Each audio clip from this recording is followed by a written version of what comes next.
Now okay, ma'am. Yeah. Very good afternoon to you all. I'm Dr. Sumalata, Deputy Director here at RC Vijayawada. I have the pleasure of welcoming the resource person or the academic counselor for today's session, our dearest madam, Professor T.D. Vimla ma'am. She is Professor of Psychology at Acharya Nagarjuna University with her strong foundation and expertise in psychology. She will be guiding you all through some concepts of information processing, intelligence and creativity, language, and problem solving. So, experience this enriching session. We'll start this session right now, and then we'll continue till 3:30. Ma'am will take 10 minutes break at 3:30 and again start at 3:40. Okay. Okay, ma'am.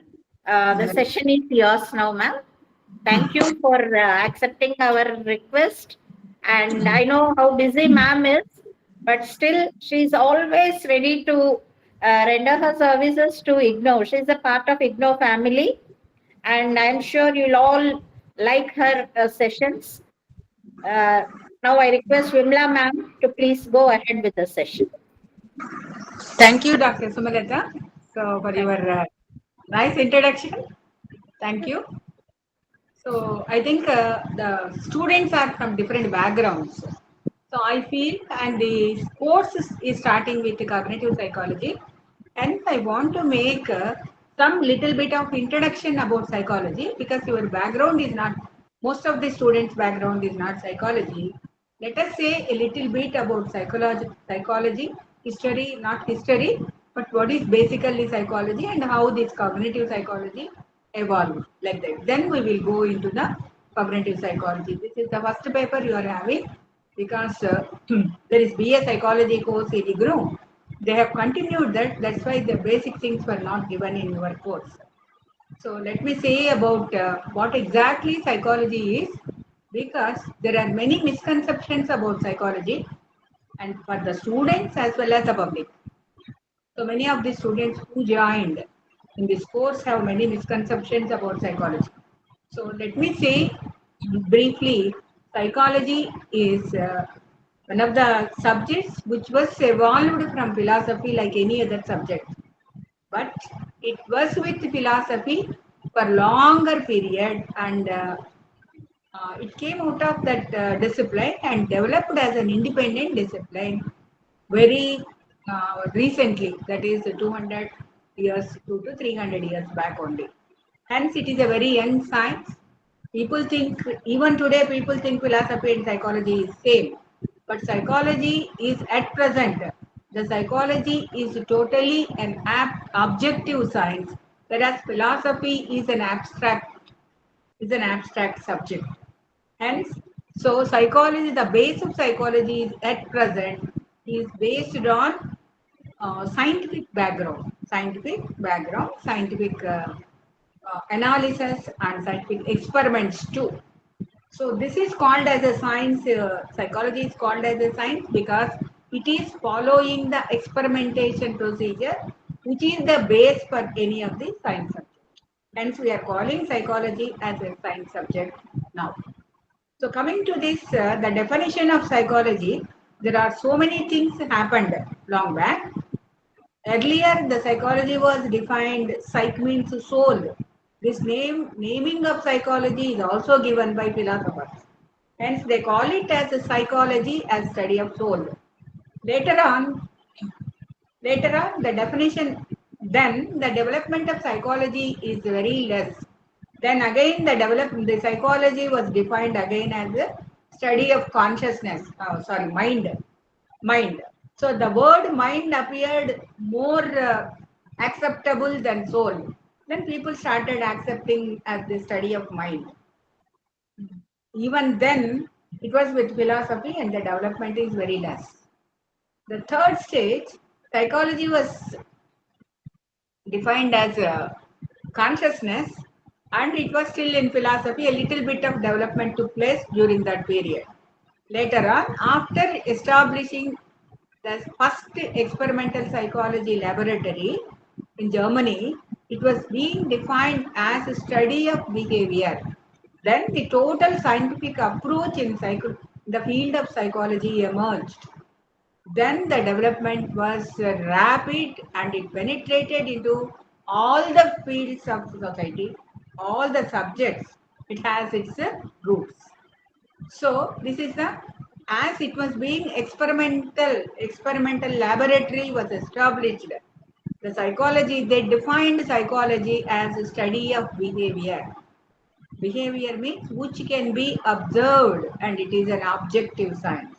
It is a objective things. So psychology is totally objective science, objective discipline, and experimentation is being used in psychology. So now we are studying psychology. That means the study of behavior, both internal as well as external behavior. Behavior is nothing but every action is a behavior. Every action is a behavior. So listening is a behavior, speaking is a behavior, what not. Every action what we do is a behavior. So this is the study of behavior. Then people used to say, why the main objective of psychology is to find out the scientific reasons for the behavior of individuals. That means it studies why a person is behaving in this fashion. What are the reasons?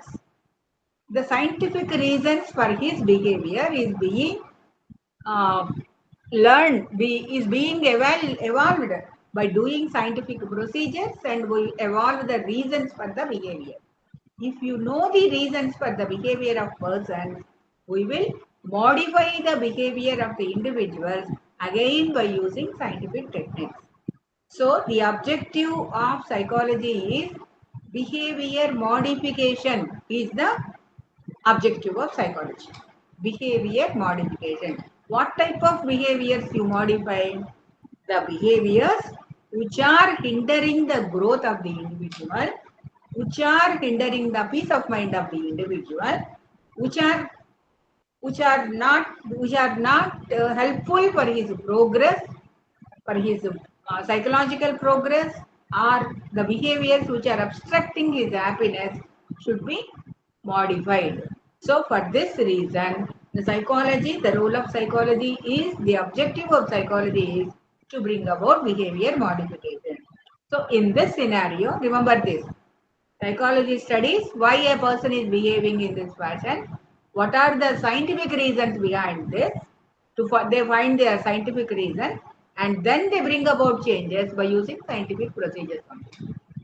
So this is the total picture of psychology, and in psychology we use behavior modification. For that we use scientific methodology. So the next thing, when we are studying psychology, there are different approaches emerged. Like that, even in medicine, we are having different approaches with the different basic concepts. Like allopathy, we are having homeopathy, we are having Ayurveda, we are having so many type of medical field, in the medical field. These are the different approaches, and the goal of all these is to bring about to cure the patient, to cure the individual patient who approach them. So these are the different basic concepts, different approaches are emerged. Similarly, for studying behavior also different approaches emerged. Among them, the first thing what you can say, psychoanalytical approach. This is, there are like, just like I told you, Ayurveda, homeo, allopathy, like that. This is one approach. I'm not going into details about these approaches because you are going to have these approaches throughout your other syllabus, personality paper, and other papers too. So this is a long procedure, hence I am just naming them. Psychoanalytical approach with their own basic concepts. That approach was emerged. Later on, there is Gestalt approach. There is humanistic approach. There is, among the approaches, just like allopathy, homeo, and Ayurveda are important, and there are a number of approaches for the If you open Google, you will find the n+1 number of approaches for treatment. But the totally structured approaches or the basic approaches are very few. Similarly, even in psychology, we are having some structured approaches like psychoanalytical approach, Gestalt approach, humanistic approach, behavioristic approach. This is most important. Behavioristic approach is being followed since yesteryears. That's why it's very popular, and even still we are following this approach. Behavior approach. The basic concept of behavior approach is for every behavior there is a reason. There is a reason. The reason they called it stimulus, and the behavior they called it as response. And they call this theory as SR theory, behavioristic theory. So what they said is, you are not studying well, there should be some reason. You are aggressive, there must be some reason.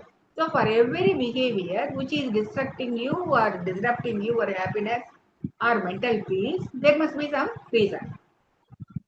Hence, the SR relations, this theory is called as SR theory, and they used to find out stimulus response theory. For every stimulus, there is a response. That response is the behavior, stimulus is the cause. So, this is their basic approach.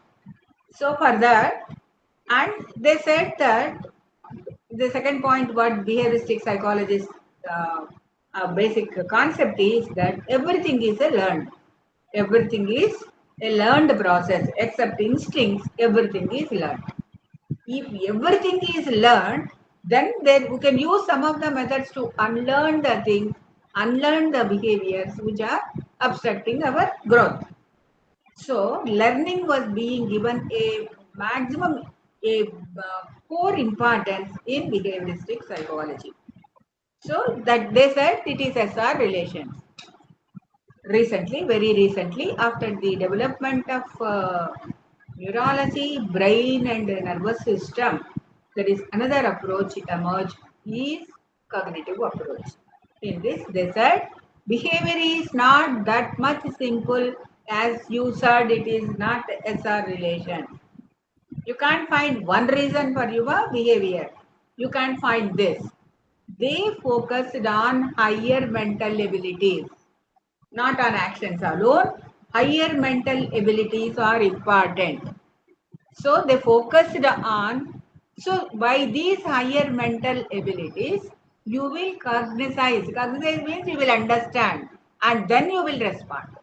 So this is the approach where the focus is on higher mental abilities. The focus is on higher mental abilities. So this approach is called as cognitive psychology. We are studying behavior through how our behavior is based on our higher mental abilities. That is, these are responsible for our understanding, cognition. Cognition means understanding. So if you understand a thing, based on your understanding, your behavior result is your behavior. Hence, this cognitive theory was very popular, even though the behavioristic theory is also being used in counseling and other areas. Here, therapy has developed so many techniques for counseling too. Hence, we are using behavioral therapy, behavioristic psychology too. But now the present century focuses on cognitive psychology, where the development of neuroscience played a major role here. Hence, the cognitive psychology means study of higher mental abilities. What are the higher mental abilities we are having? They identified four basic mental abilities. One is your perception, your learning and memory, second thing, and your intelligence and your thinking process. Suppose if our behavior is determined what I perceive.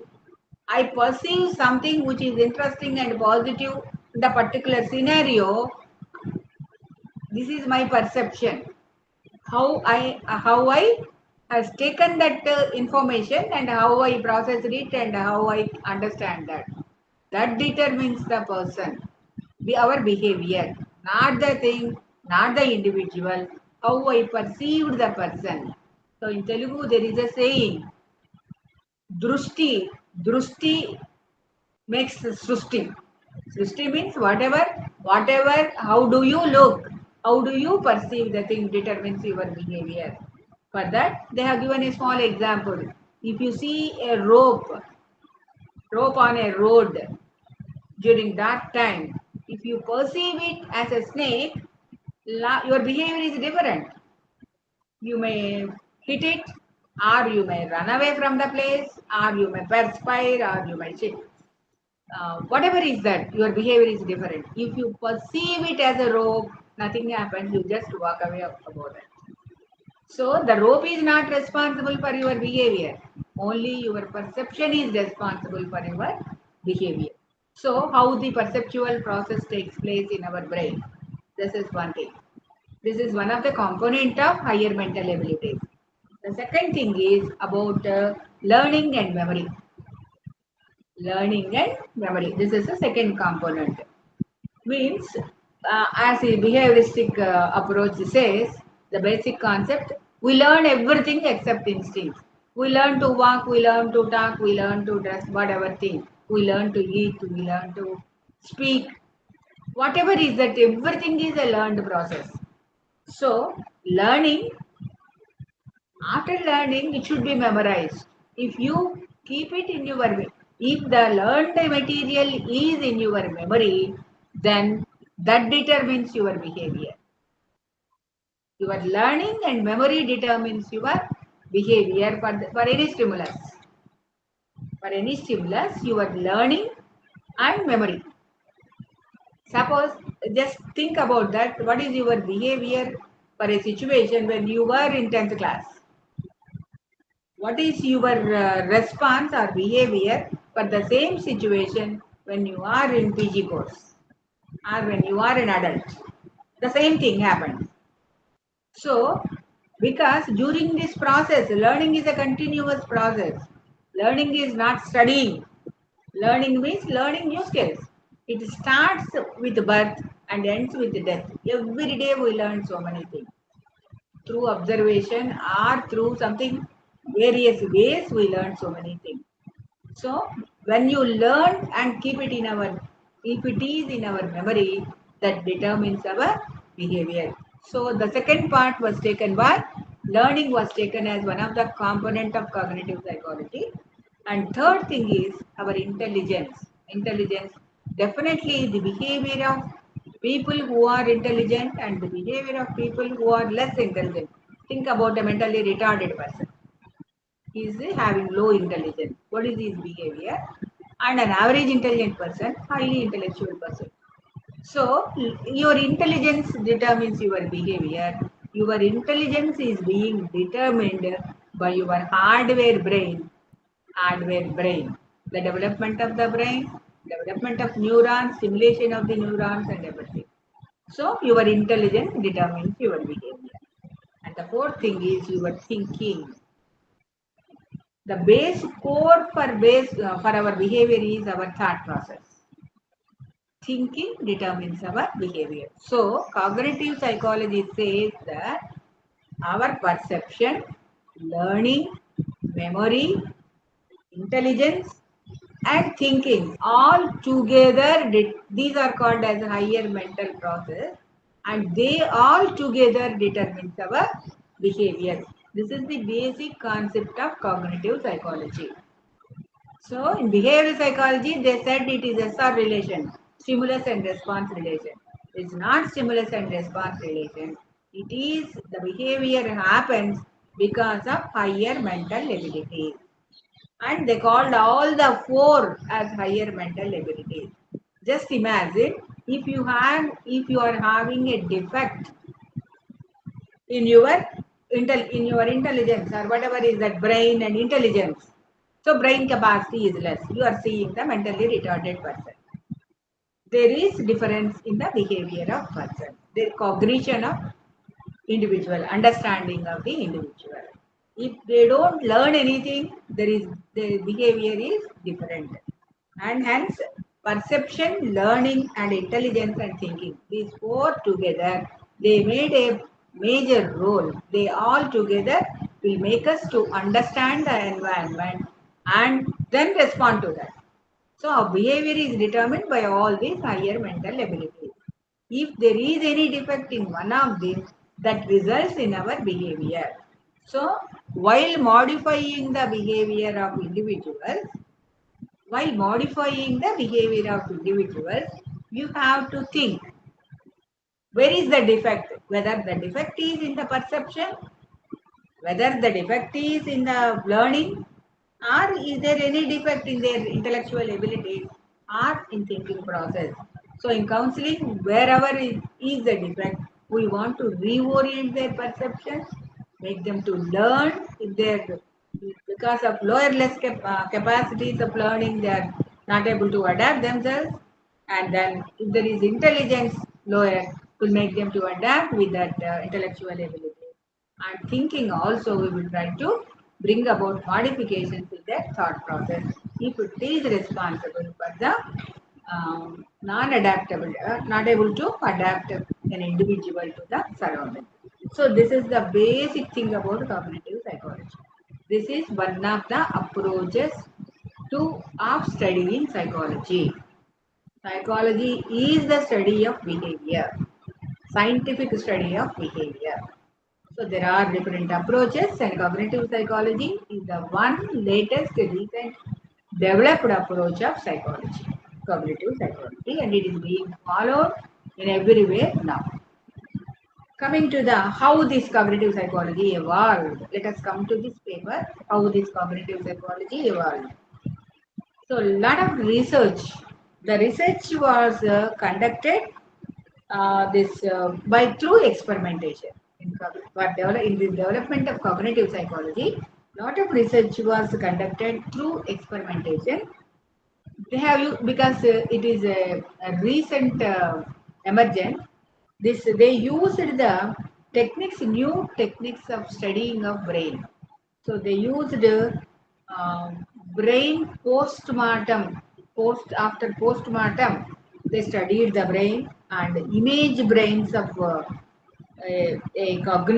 images of the brain, and they used cerebral processes, brain images through EEG, or many new equipments were emerging in in the neurology field, and they used all these equipment for study, for developing cognitive psychology.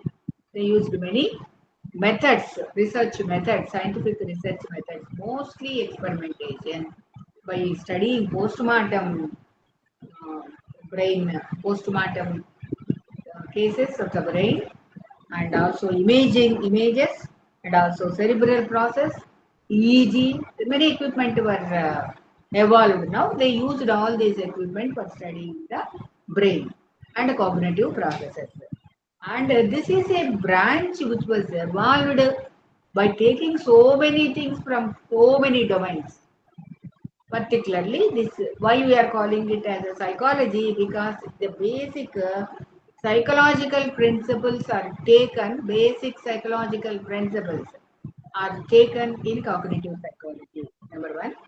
Number two, they have taken the neuroscience. Neuroscience, for studying brain, they are using neuroscience, and they use artificial intelligence, computer science, uh, and cognitive development. All these together, the new branch, cognitive psychology, was emerged very recently. So this is cognitive psychology is having so many, they have taken so many things from so many domains. They have taken something from artificial intelligence, from something from neuroscience, something some basic psychology principles like perception, learning. All these are the basic psychology principles. All they have taken all the information from all these, and they developed cognitive psychology as a discipline, as a branch of psychology, and as a discipline too. So this is about cognitive psychology, the history of psychology, cognitive psychology, and how it emerged. Then we will cover four aspects. Here, I told you cognitive psychology studies about higher mental abilities. One is learning and memory, intelligence. We study first learning and memory, then intelligence, then thinking, and later on perception you are having in another session. Okay. So let me say these are the three things which are going to study now. Learning and memory. Second thing is about intelligence. And third thing is about thinking process. Let me start about learning and memory. So, as it is a behavioristic psychologist assumption, learning is the very most important part of human life for our behavior. Learning determines our behavior. Hence, they say that except instincts, we learn everything. We learn everything. And what they say is more than 80%, nearly 85%, we learn through observational learning takes place. Nobody teaches. 85% through observing the environment. As you might be knowing, our behavior is the result of heredity and environment. We learn heredity, we will get the potentials, we inherit the potentials through genes, and in environment we observe and we learn. So learning potentialities are inherited through heredity, through genes, and environmental factors makes us to learn certain things. Environment is important. So through observation learning and training, we learn so many things. Even though we are having the potentialities, if we don't learn that, we can't. We don't get the behavior modification. So only through learning is such a basic instinct. We learn to walk, we learn to crawl, the child learns to stand up. Everything is learned behavior only. How do they learn? They learn through observation. They learn through observation, sometimes through knowledge or sometimes through other teaching. But 85% they learn by observation only. Observation only. So what is learning? Acquiring new knowledge is called as learning.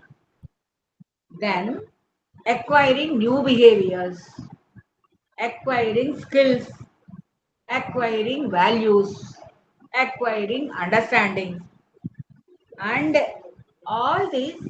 When do you say it is learned?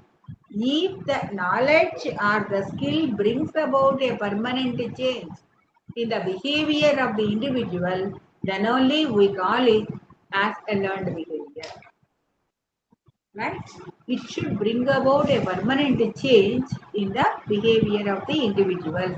Then only you can say it is a learned behavior. We study so many things in our subjects, but they don't have any impact on our behavior. If they have an impact, I have learned this process and it brought some change in my behavior, then you can say that it is a learned behavior.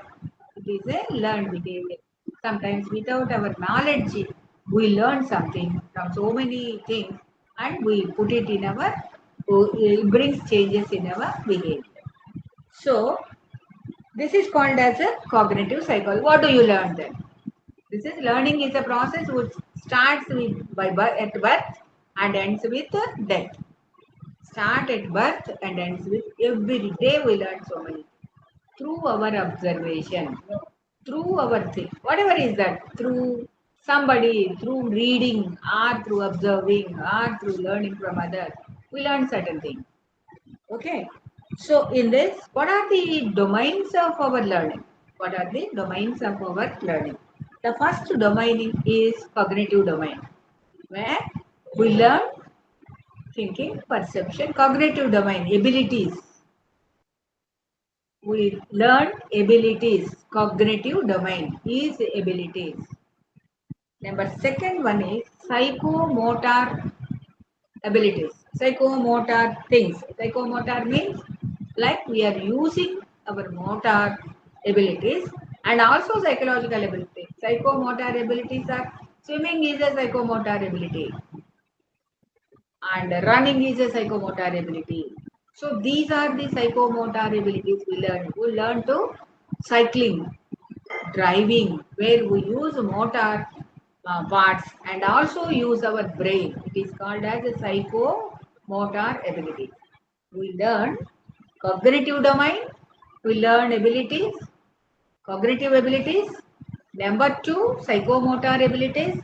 And thirdly, affective, AFFE. Affective domain means regarding our emotional. Emotions are innate, emotional management, emotional expression, and all these we learn through this is also learning process. We learn all the emotions. Emotions are innate. The basic emotions are innate, but in the environment we learn to express way of expression and expression and also managing emotions. All this we learn. All this we learn. So these are the three domains of learning. One is the cognitive domain, second one is the psychomotor domain, and third one is affective domain, like emotion, like emotion. Then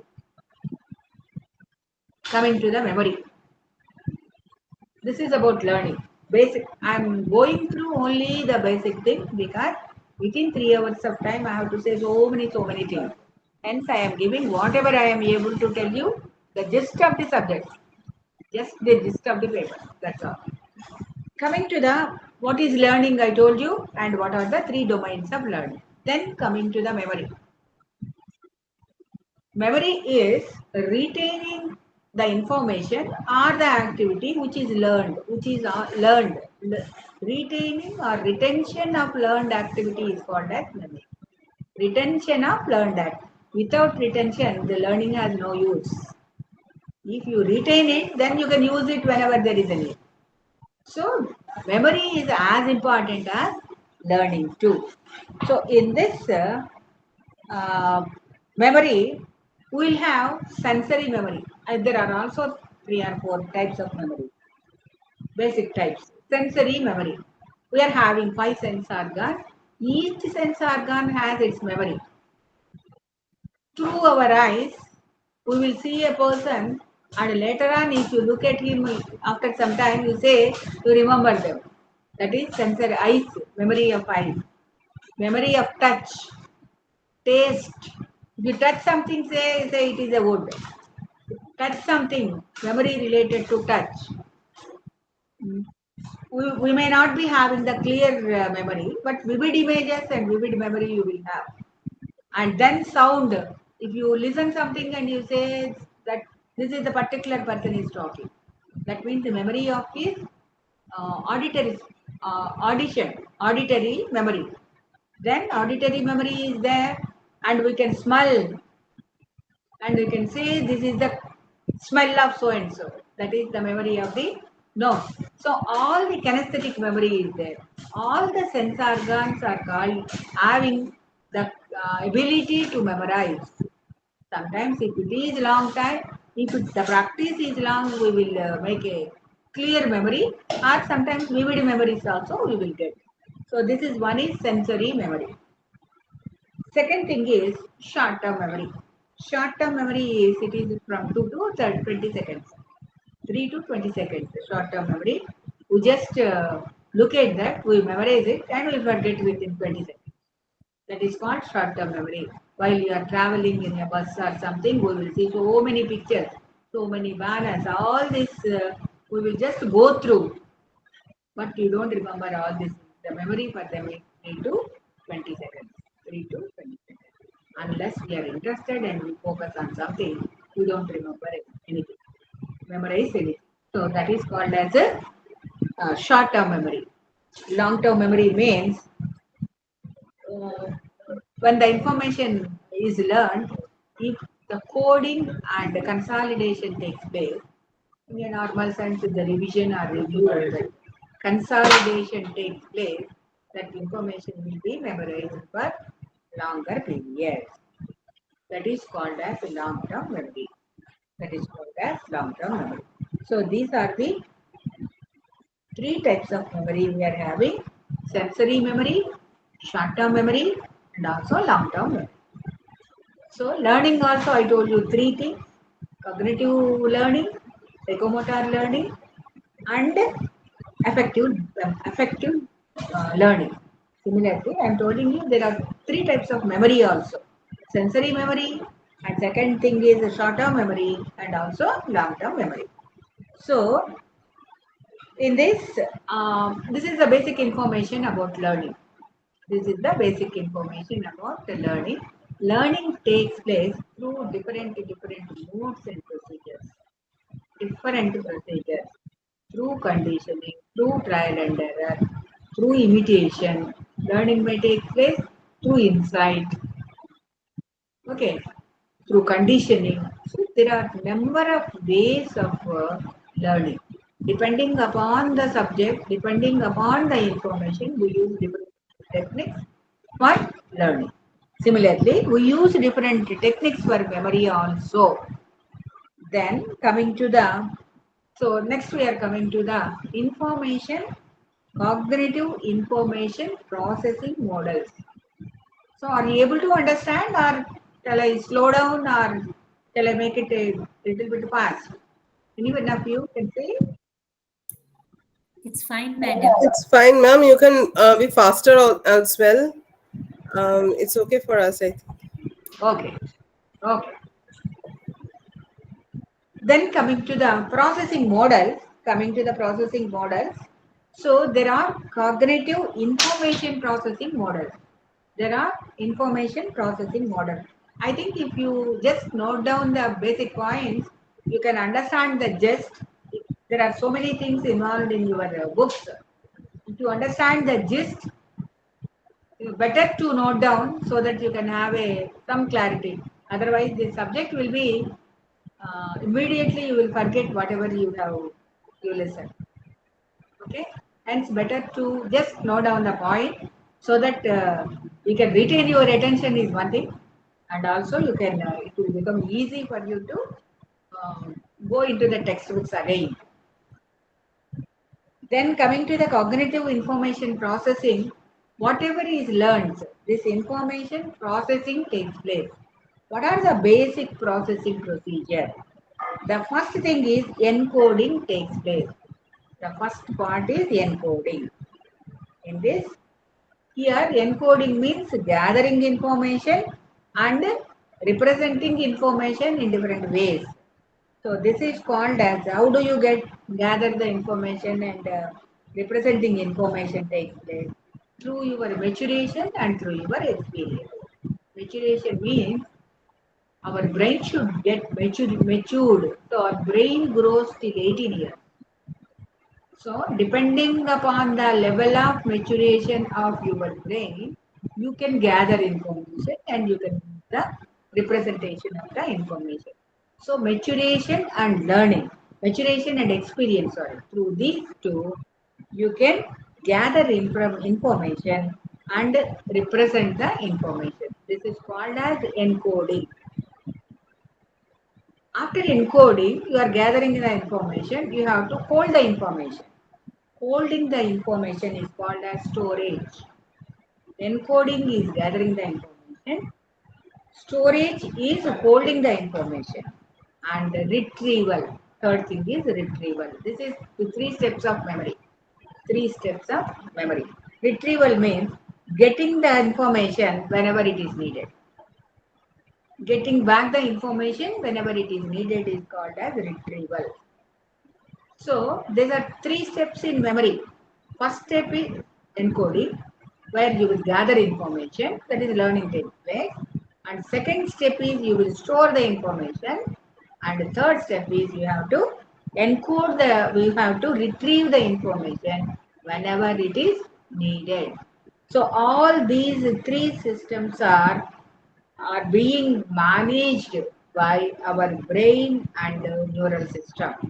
All the three systems are all the three steps are being managed by our brain and the neural system, depending upon the maturity of the brain, development of the brain.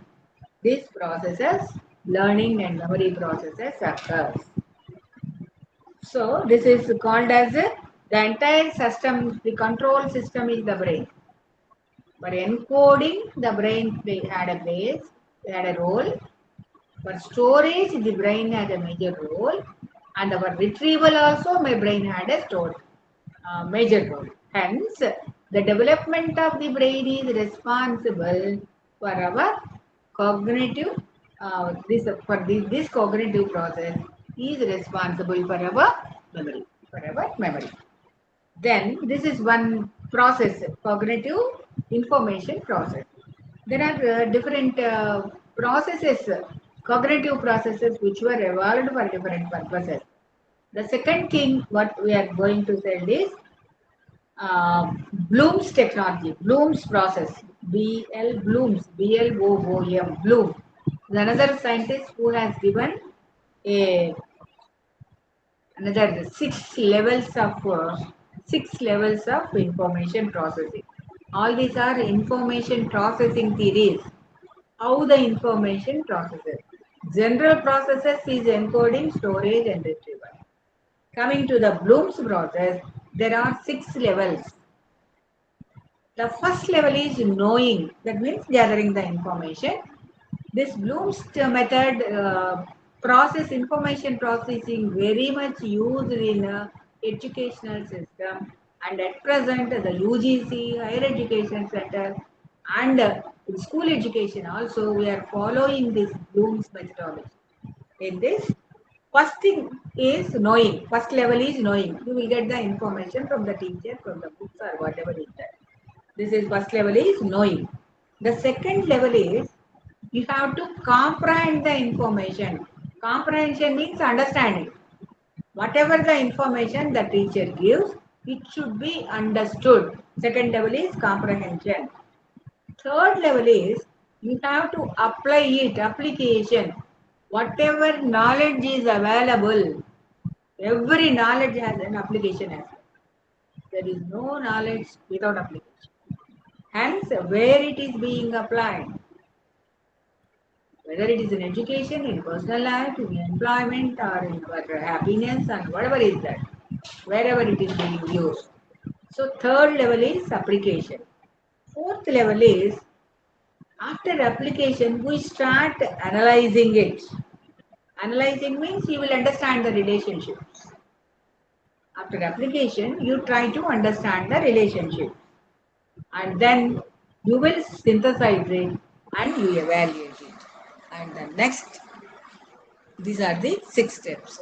So, this is the way you can totally understand the information that is in classroom. This technique is used, whatever the lesson is given, this first thing is knowing. The teacher gives you the information. Then you have to comprehend it. If you don't comprehend, you don't remember or you don't learn.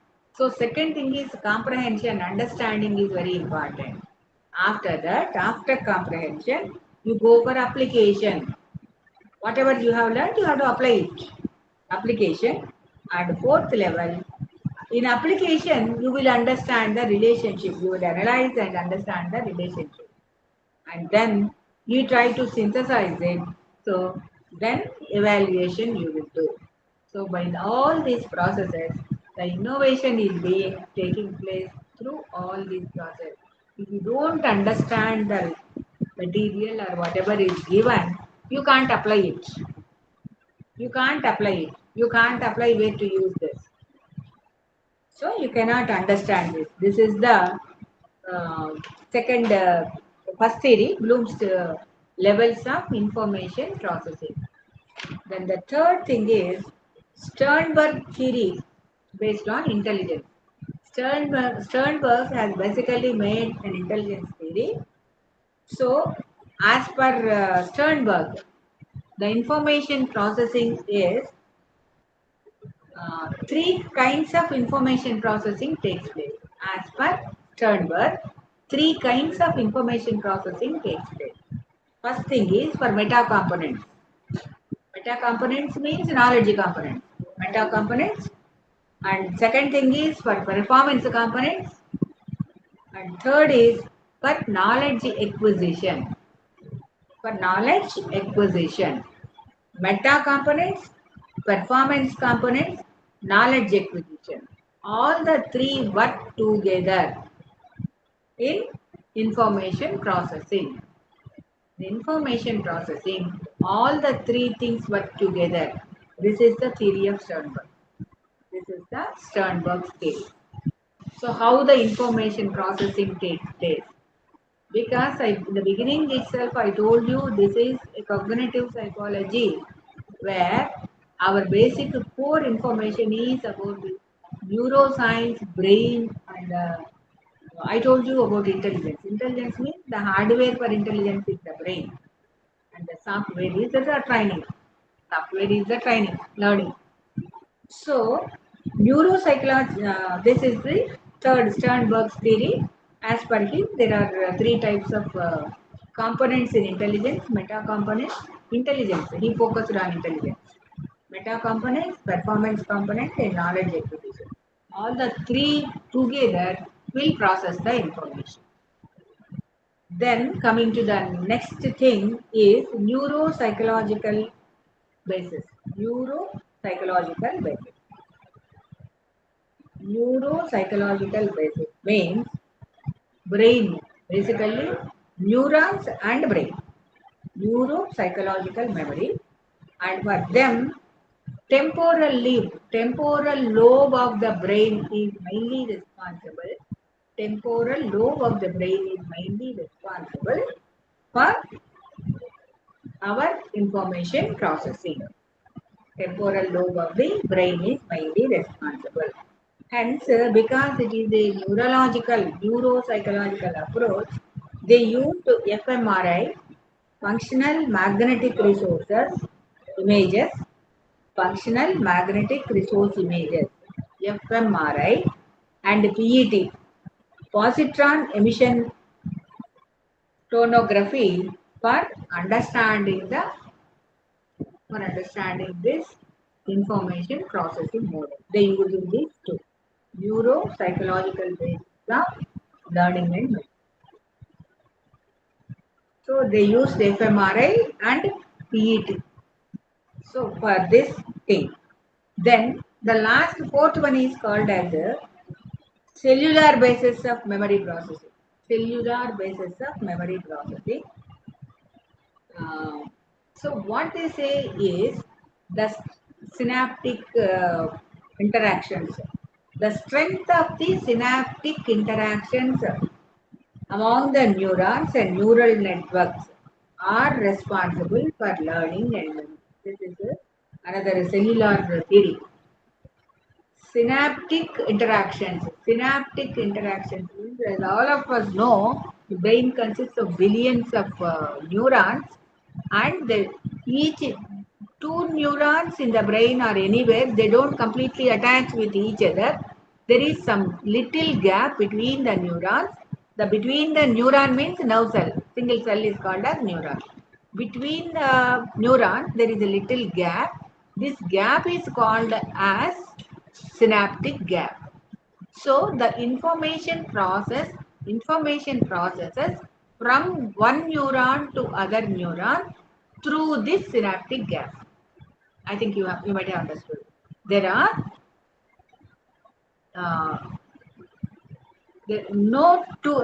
is a gap between every two neurons, and this gap is called as a synaptic gap, and the information processed from one neuron to other neuron through this synaptic gap. So when this the strength of the synaptic interactions are the changes in the strength of the synaptic interactions are responsible for our learning and memory. The changes in the strength of the synaptic interactions and neurons in the neural networks. So this is very important. The alterations in the synaptic strength is which enables us for learning and memory. Alterations in the strength of the synaptic interactions are responsible for learning and memory. This is about the cellular thing. So these are the basic four models of information processing. I told you the basic model: encoding, retention, storage, and retrieval. And second, I told you about Bloom's technology. And third, about intelligence, Stenberg's intelligence model. And fourth, about the neuropsychological basis, where this fMRI and BET, these are responsible for this. And then cellular basis of memory and thing. So these are the information processing models. Uh, Cognitive information processing models derived by different people. Then coming to there are some other models of information processing were also developed. There are some models of information processing. So why you are understanding this information processing models are for learning and memory. If you understand the information, how the information process, so that you can improve our learning capacity and also retention capacity, so that you can bring it to more practically, you can bring about you can improve your ability. Then there are different models. So the first model is Wag and Norman's model. What they said is, whatever is the information stimulus, it first enters into the primary memory. Primary memory. This is meant short-term memory. Primary memory, and it is forgotten. That is, as I told you, this is short-term memory. Primary memory. The word what this Wag and Norman used is primary memory. The information enters into the primary memory and it is forgot. If it is rehearsed again and again repeated, then it enters into long-term memory. Elaboration takes place and it enters into long-term memory, and the responses will be rehearsal into secondary memory. Secondary memory. So this is the first model, Wag and Norman's model. Stimulus centered. The words they used are different, but it is a short-term memory. Short-term memory only. The information enters into the stimulus enters into the primary memory. Primary memory is like short-term memory. So it drops some memory, some information, and if it is rehearsed again and again, it goes to long-term memory. Long-term memory, as that is what he called is as a secondary memory. So because of the elaboration and coding takes place, and it goes to the secondary memory.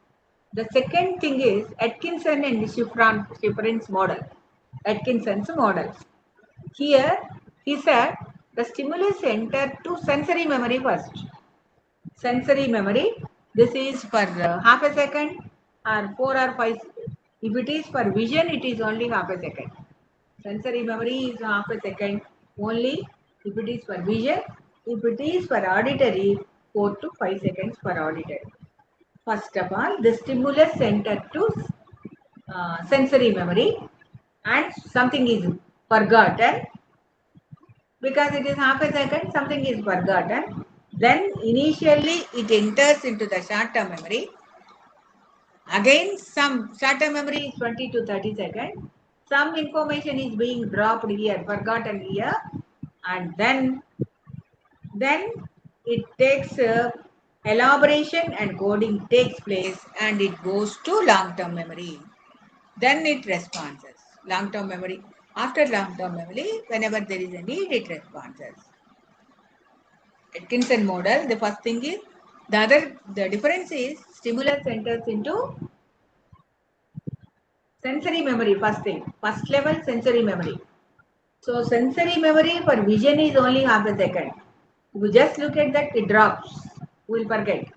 If it is for auditory, it is 4 to 5 seconds. After that, it enters into the short-term memory. Short-term memory is for 20 to 30 seconds. Here also some of the information is forgotten. And then through rehearsal they use through elaboration and coding it enters into long-term memory. It enters into long-term memory, and after that the response occurs. So this is the Atkinson model. So the terms what used by Norman is primary memory and secondary memory, whereas this Atkinson used the term introduced sensory memory and short-term memory and long-term memory. Here used through elaboration and coding, it entered into long-term memory. Then there is another concept was levels of processing model. Levels of processing model. That is, one is shallow model and second one is deeper model. Shallow model and deeper model. Means shallow model means it just we are not uh, this goes through superficially shallow model. So we learn so many things, it goes away. We rehearse and if the deep learning takes place, this again rehearsal, understood, analyze, and the deep learning takes place, the learning and memory will be more. The learning and memory will be more. Just one.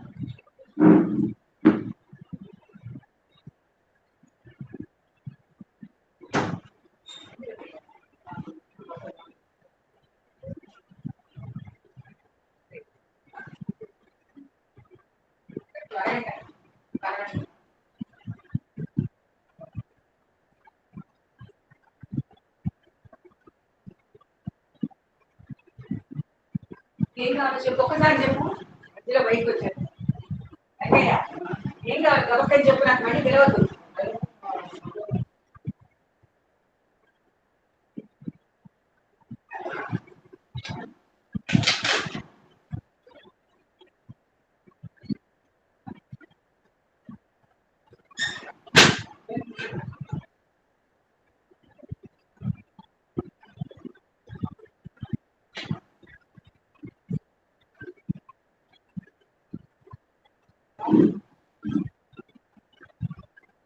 so sorry. So this is about the information processing model. Then coming to the next second book, that is on intelligence and creativity. Intelligence and creativity. So this is about intelligence. I told you about learning and memory is one component of cognition. The other component of cognition is intelligence. Other important part of this cognition. I told you learning and memory, intelligence, thinking, and also perception. These are the four things. So we completed learning and memory. So in learning and memory, what is the importance, models, processing models, all this we have studied about what is learning. Because it is a cognitive psychology model, we are talking about the processes are more important. How the processing is taking place. That's why we have covered that learning and memory and the importance of learning and memory in human behavior. So practically, if the individual is having a problem of suppose I'll tell you one simple example, learning and memory. Suppose the person is having some adjustment problem or with in interpersonal relationship. Suppose the person is having a problem with interpersonal relations. For interpersonal relations, the basic thing which is required is a communication. Because the lack of communication, lack of communication, lack of what I can say that proper communication, if he is having problems in interpersonal relations, this is one of the learning process. Learning, communication is a learned process only. So, for bringing about modification in her behavior, you have to learn, make her or make them to learn the proper communication skills. proper communication skills. So for behavior modification, we identified the error reason for her problem is in learning because she has not learned the things. So even in an office, the person is having so many scoldings or so many problems in the office, not having the skills required for that work. What is the solution? The individual has to learn the skills required for the job. So learning is important. She is forgetting everything, which is creating her life disorganized. So many students used to say, I studied so many things, but I am forgetting. Memory. Problem is with memory. Then we can teach them. We can, for bringing about modifications, we have to learn them. They have to learn the memory improving techniques. Memory improving techniques. Right? So the learning and memory are being used. If you find any defect for the uh, individual, for a problem in his life, then you have to take the learning as also you have to understand whether it is a learning problem. Then you have to make them to learn. Make them to learn. So most of the things are learned only. Most of the things are learned, but because of improper learning, which is creating a problem. I have learned to speak, but improper learning of communication is creating so many problems in my life. So in behavior modification, we teach them the proper way of learning, communication. Okay, that is one thing we have. It is over. That the second part. Now we are coming to the intelligence. So intelligence is, this is another word which is being very much used loosely by many people. Usually, the person who gets highest marks is being called intelligent. Who is crooked is called as an intelligent boy. He can do anything. So here it is, in society it is used very loosely. So intelligence is, it is a hypothetical construct. Intelligence is a hypothetical construct which is capacity or ability. This is an ability. Intelligence is an ability of the individual to act purposefully. Intelligent people used to ability of the individual to act purposefully, to think rationally, and to deal effectively with the environment. That person is called as, that ability is called as intelligence. The ability of the individual is called as the individual. Because of this ability, he is able to act purposefully in his life. He is to think rationally and deal effectively with the environment. Then we call him as an intelligent person. Intelligent person. So this intelligence, the concept of intelligence is, there are number of theories, number of definitions. Intelligence is the ability. Remember, this is the ability of the individual. Ability of the individual. The potentials of this ability are being derived from the, through genes again, heredity, and the environment is the training. So these two are important, heredity and environment, both determines the intelligence of a person. Intelligence of a person is being determined both by heredity and environment. In spite of having high potentialities, the individual is not trained, he cannot perform. Not learned, trained, he cannot perform. Hence, heredity and environment both are very important for developing intelligence. So, here, so as you know, the intelligence is there are individual differences in intelligence because no two individuals are having heredity, same heredity and environment. The other thing is, other important thing is the intelligence, the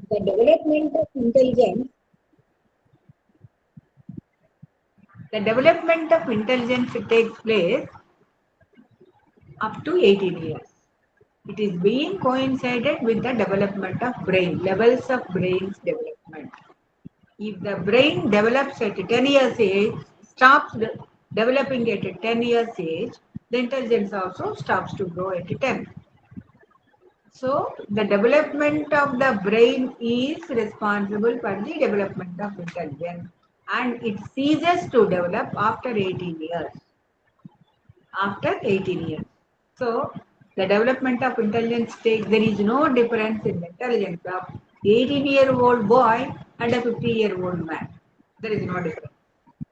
After 18, everybody 20 years or 30 years or 40 years, the intelligence ceases to grow. Ceases to grow at 18 years. Uh, uh, According to the brain development also ceases to grow after 18 years and it stops to grow. So, in the meantime, if the individual is being affected by because of some of the reasons, microbial infections, viral infections, high fever, accidents, whatever is that, if there is a damage in the brain, if there is a damage occurred in the brain, the intellectual capacity reduces. The physical damage of the brain reduces the intellectual. So till 18, that's why we should be careful about the brain till 18 years. So then coming to the, so this is the basic thing. And if you come to the distribution of intelligence in the universe is always in a normal distribution curve. Means you will get 66% average intelligent people, and you will find 17% of 16 point something or 7, nearly 17% highly intellectual people, and similarly the number of 17% with low intelligence or mental retardation. Mental retardation you find. So majority of the people are of average intelligence. 1 point either side or are of average intelligence. Hence all the scores, all the information, everything is meant only for this average people. So if you are having average intelligence with the training, you can reach most of the questions you can reach. So this is about the basic things about intelligence. Coming to that, how this concept was developed. Intelligence concept was, there are number of theories which described what is intelligence. How can we measure? How can we use this knowledge about information? Where it is? How can we develop that knowledge? There are so many theories developed. Just like language, here also so many theories developed. The first theory is called as a two-factor theory. Two-factor theory is the first theory which was emerged. This was given by Spearman. He has given two-factor theory, first theory. He said that the one factor is called as a G factor, general factor, and S as a specific factor. General factor means general capacity of the individual. General capacity of the individual, essential for all our activities. General capacity of the individual for all our activities is called as G factor. And it is innate. It is innate. Not being affected by experience, training, or various.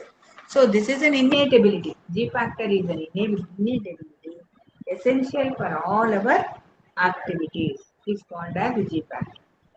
Coming to the S factor, S is a specific ability. They are innate. In addition to that, training is also needed. Innate and also requires training. So this specific factor is innate, but it needs training to grow. All the factors are correlated with the G factor in variability. All S factors are associated or correlated with the G factor. G is high, even the specific factor with training is also will be high too. So these are the G and S factors, and based on these classification, number of tests are being developed. Then This is first theory, which was very important, and so many. It was theory of intelligence. So there are two things in intelligence. One is general intelligence and specific intelligence. General intelligence is the ability, which is innate, is the ability of the individual to perform his activities. I can speak a little, I can speak, maybe I'm not very good in, but I can speak, I can write, I can do my activities. All these are general factors. General factors. They are innate.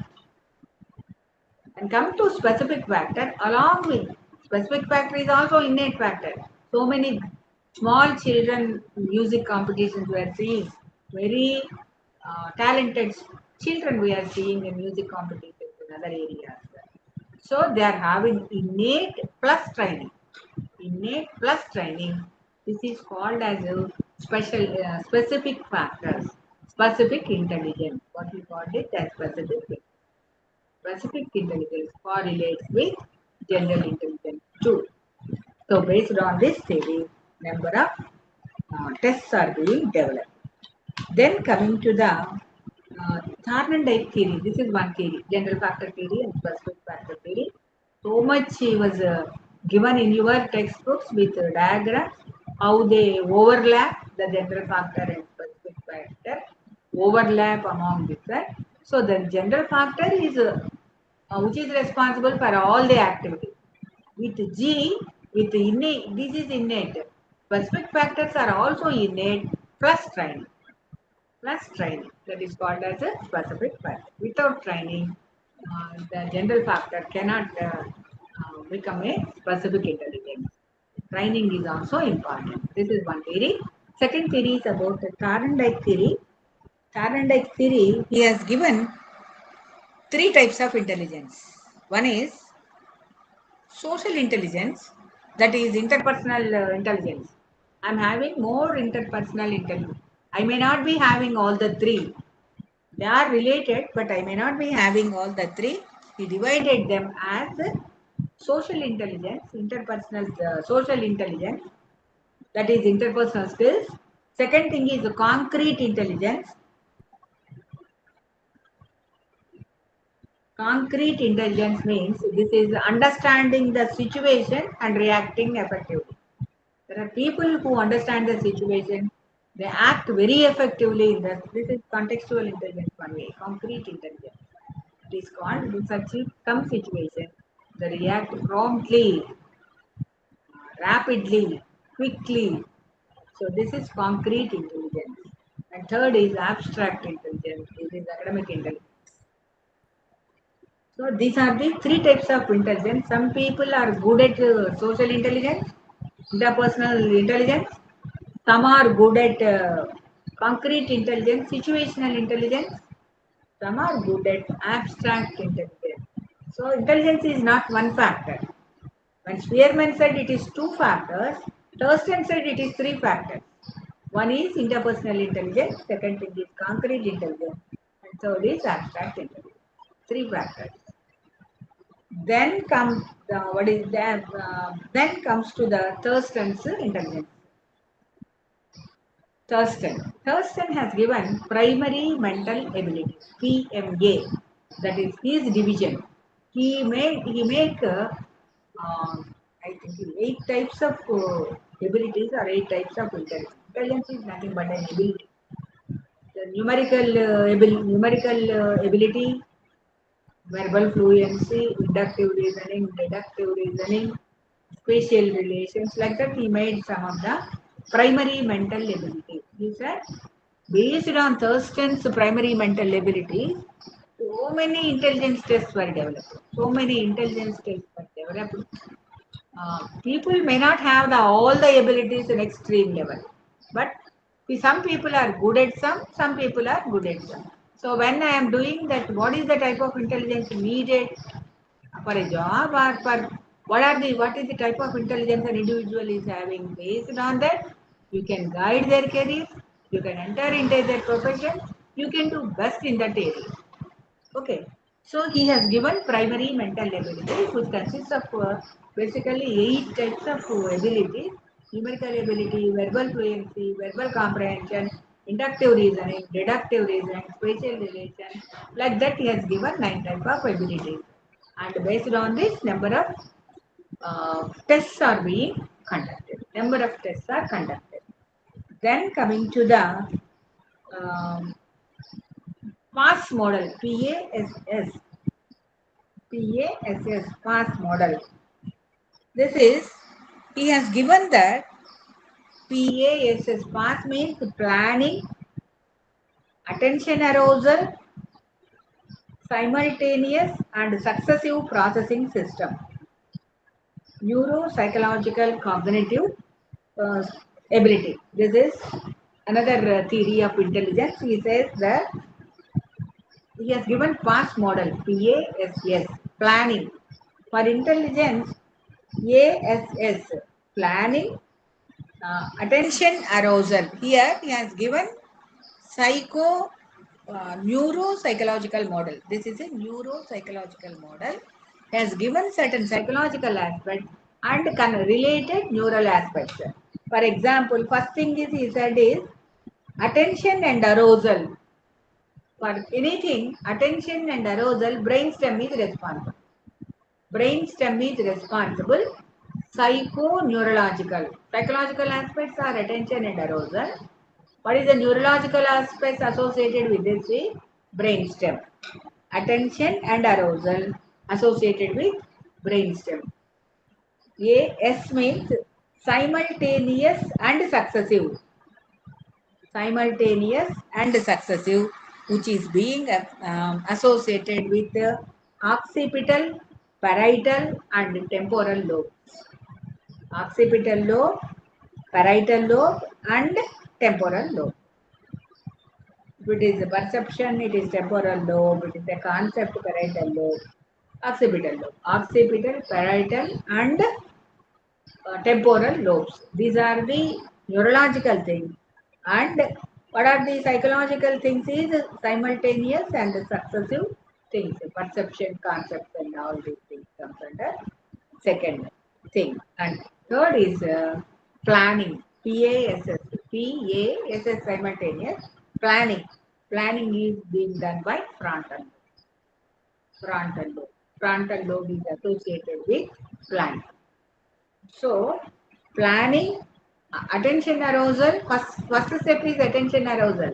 Then the information reaches from brain to the brain stem to the brain, occipital lobe, parietal lobe, and temporal lobe, where the successive and simultaneous processing takes place in the brain, and then comes to the frontal lobe where planning occurs. All this process is called as a PASS model, neuropsychological model of intelligence. So this is about the PASS model. Then coming to the Guilford theory of three-dimensional theory. All these cognitive psychology is filled with theories. Filled with theories only. So learning, we have given so many theories, learning and memory. Again, for intelligence also we are giving. If you prepare a chart for that, what are the theories in learning, what are the theories in intelligence, and you make a consolidated chart of these theories and important concepts related to that, you can remember them very well. This is the way, otherwise it looks like very confusing because new names, new theories, you make a chart or map like that. What are the theories in learning and memory? What is the title and what is the core concept? That's all. Similarly, for intelligence also, two-factor theory, this is the Thorndike model of three-factor theory, and then we have the Thurston's primary mental abilities, PASS theory model, and then we are coming to the Guilford theory of three-dimensional theory. Guilford says in intelligence there are three components. In intelligence there are three components. One is contents, operations, products. Contents, operations, and products.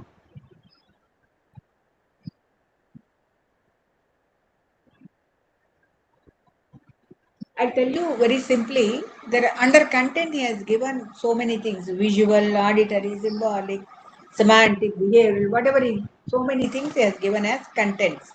You will have all the contents. Let me say, take an example of visual content. I have seen something.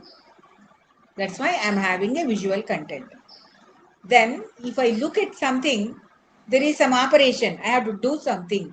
Then, coming to the operation content, then cognition. Cognition may take place. For example, I have seen a tiger. Visual content is the tiger. What is the operation? I have recognized it as a dangerous thing. That is the cognition. Through my memory. Through my memory, I recognized it as a dangerous thing. Then what is the result? Result is product. What we call this as result is product. What do they? I will run away. Run away is the product. So like that, he has given 5 contents, 5 operations, contents, operations, and 6 products. 6 products. Products maybe you can understand the relationship, you can understand the system, or you can understand the implication, or it can result something, behavioral change. So he said, altogether, Guilford three-dimensional theory, you will get 150 relations you can find. You can do 150 relations. So this is Guilford's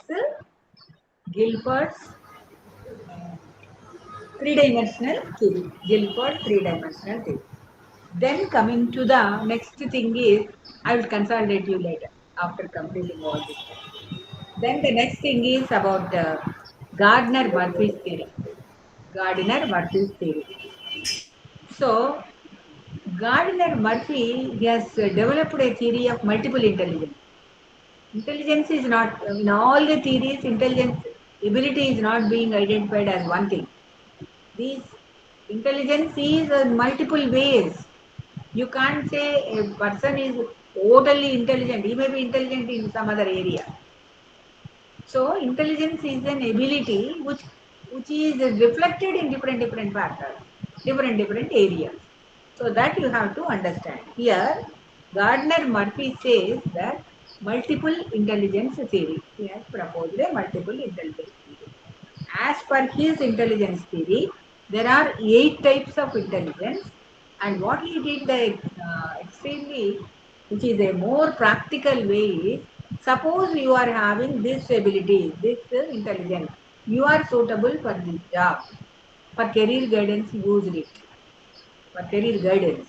For example, he has given 8 type of intelligences. Kinesthetic intelligence, intelligence related to body.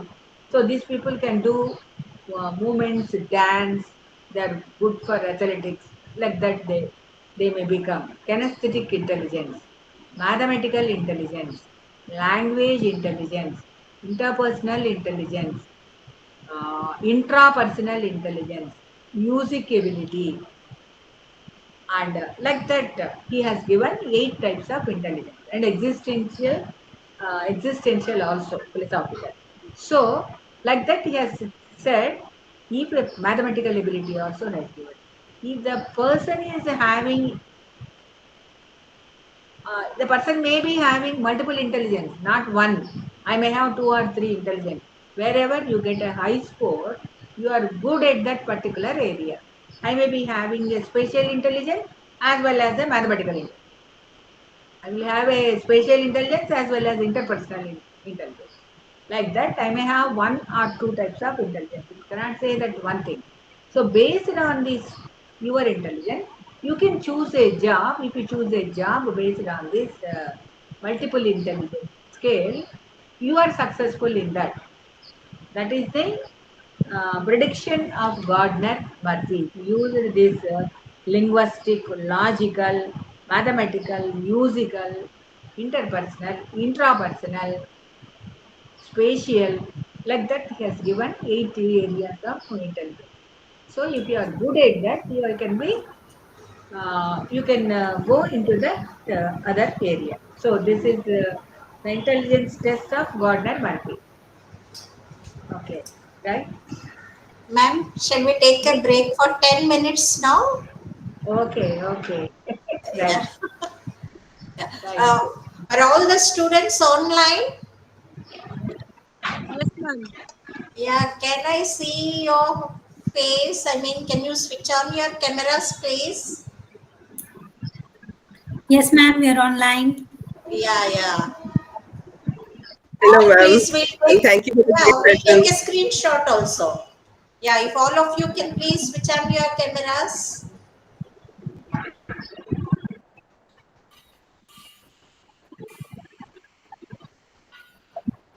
What about others? Hari Krishna, Chaitanya Raju, Lakshmi Prasanna. Yeah, I don't think they are available as of now. Okay, then we'll take a small break and be again. You'll be please be back by 3:45. Okay. Thank you. Okay, ma'am. Yeah.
Okay. Welcome back. I think ma'am has not joined it.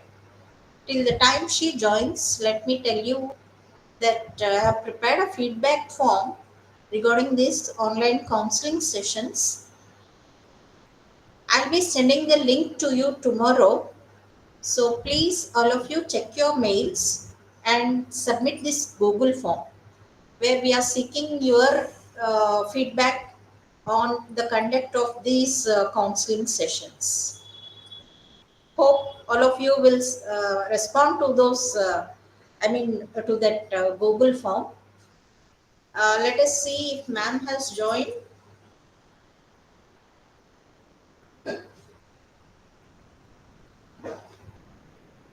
Not yet.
Ma'am, please continue, ma'am.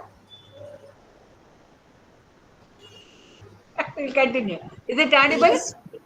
Okay. Yes, ma'am. Yes, ma'am. Right, right. Oh.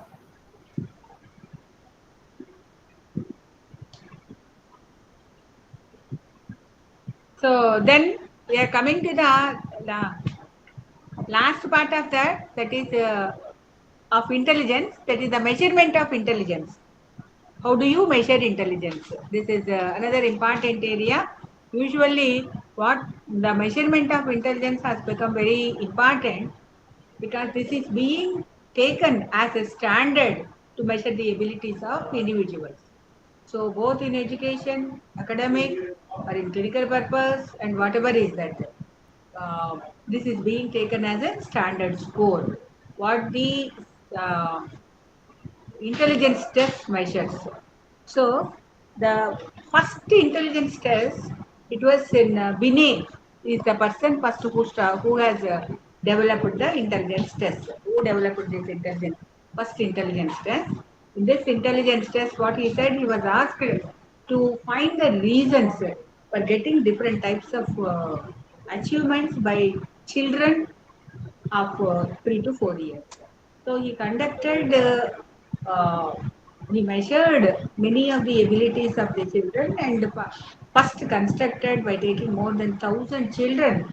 He said 75% of these children who has done that activity is being taken as a standard ability of that particular age. Like that, the first test was Binay, and with the help of Simon, Binay Simon intelligence test is the first intelligence test which is being designed, which is in England, first test. So what they say is Binay Simon test. They said these are the, if the person is having this type of abilities, this level of abilities, this the person is having that, and they have developed the concept of mental age based on the abilities. So the particular person is having able to, a 5-year-old child is able to do all the activities designed by this test for 5-year students, and he is also able to do the activities of the 6-year-old child. Then his mental age is being identified as 6. Like that, based on these abilities, they developed the concept of mental age. Mental age is the concept first developed. Later on, for comparing the people, they have developed the concept of IQ, intelligence quotient. So, intelligence quotient, they have done a lot of testing, and in this test, they developed the what is this concept of mental age to IQ, intelligence quotient, where they identified the formula. Like that, mental age by chronological age into 100 is being identified as intelligent quotient of a person. So, the first thing is mental age only is the concept which was developed, and later on to compare the people, they developed the concept of IQ, intelligent quotient. So, intelligent quotient, the formula is mental age. Mental age is being measured by his abilities, and CA chronological age is the age based on his date of birth. So MA by CA into 100.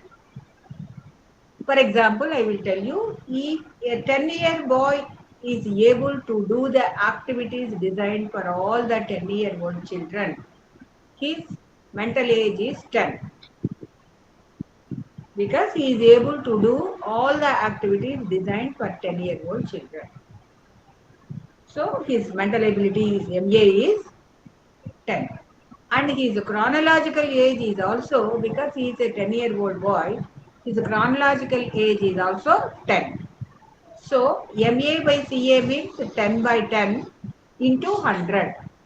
Then 100 IQ is being taken as an average IQ. That means it is based on the whatever is his, he is as per his age now, he is able to do the thing. Hence, 100 is being identified as the IQ, as IQ of a normal individual. Then, after that, suppose another example you can take. A 10-year-old boy able to do the activities of a 20-year-old boy or 15-year-old boy, let me say. 10-year-old boy doing the abilities, having the abilities of a 15-year-old boy. So, he is able to do all the activities designed for a 15-year-old boy. Hence, his mental age is 15. What is his chronological age? Is 10 only. So 15 by 10 into 100 means this is 150. 150 is his IQ. Like that, if the person is not able to do the activities of the particular age, suppose a 5-year-old, a 10-year-old boy, not able to do the activities of only 5-year-old child. He is able to do the activities of only the 5-year-old child. His mental age is 5 because he is able to do only the activities of 5-year-old child, and his mental age, chronological age is 10. 5 by 10 into 100, that is 50. 50 is his IQ. So the IQ 50 and below that is being called as mentally retarded or mentally challenged. 50 and below that. The persons who are having between, because we are not taking the IQ as it is, because people expression of people abilities may change from time to time a little bit. Hence we are taking the range. 90 to 110 is uh, being assigned as an average intelligence person who is having 90 to 110 IQ is called as an average intelligence person, and 80 from 70 to 80 is called as below average, and 50 to 70 is called as borderline, and below 50 are called as mentally retarded. So based on this IQ, the people are divided into average, below average, borderline, and mentally retarded, other side. And the other side of that, 110 and 120 or 130 are being called as 110 to 120 are called as above average. I cannot say these numbers are not constant. Some people will take 125 as above average or 115 as above average. This is the range, 110 to 120 as above average, and above 150 they are called as genius. Genius. So above average, genius. Are gifted. Genius is the early term. Now we are using the term gifted. Gifted children who are having above 130 IQ. So this is the classification of IQ we use to that. Basically, there are a number of tests developed to, there are different types of tests. Individual tests are there, performance tests are there, group tests are there, age-based tests are there. Like that, many tests, thousands of tests are being developed. Similarly, to identify the mental retardation level below 50, there are number of tests are also being developed to assess the level of mental challenge or mental retardation. So like that, many tests are being developed. So there are based on the conditions, culture, and based on their background, age, and educational qualification. There are some tests. Non-verbal tests are there, verbal tests are there, performance tests are there. Similarly, so many types of tests are being developed depending upon the needs of the conditions. So there are number of tests in all the tests.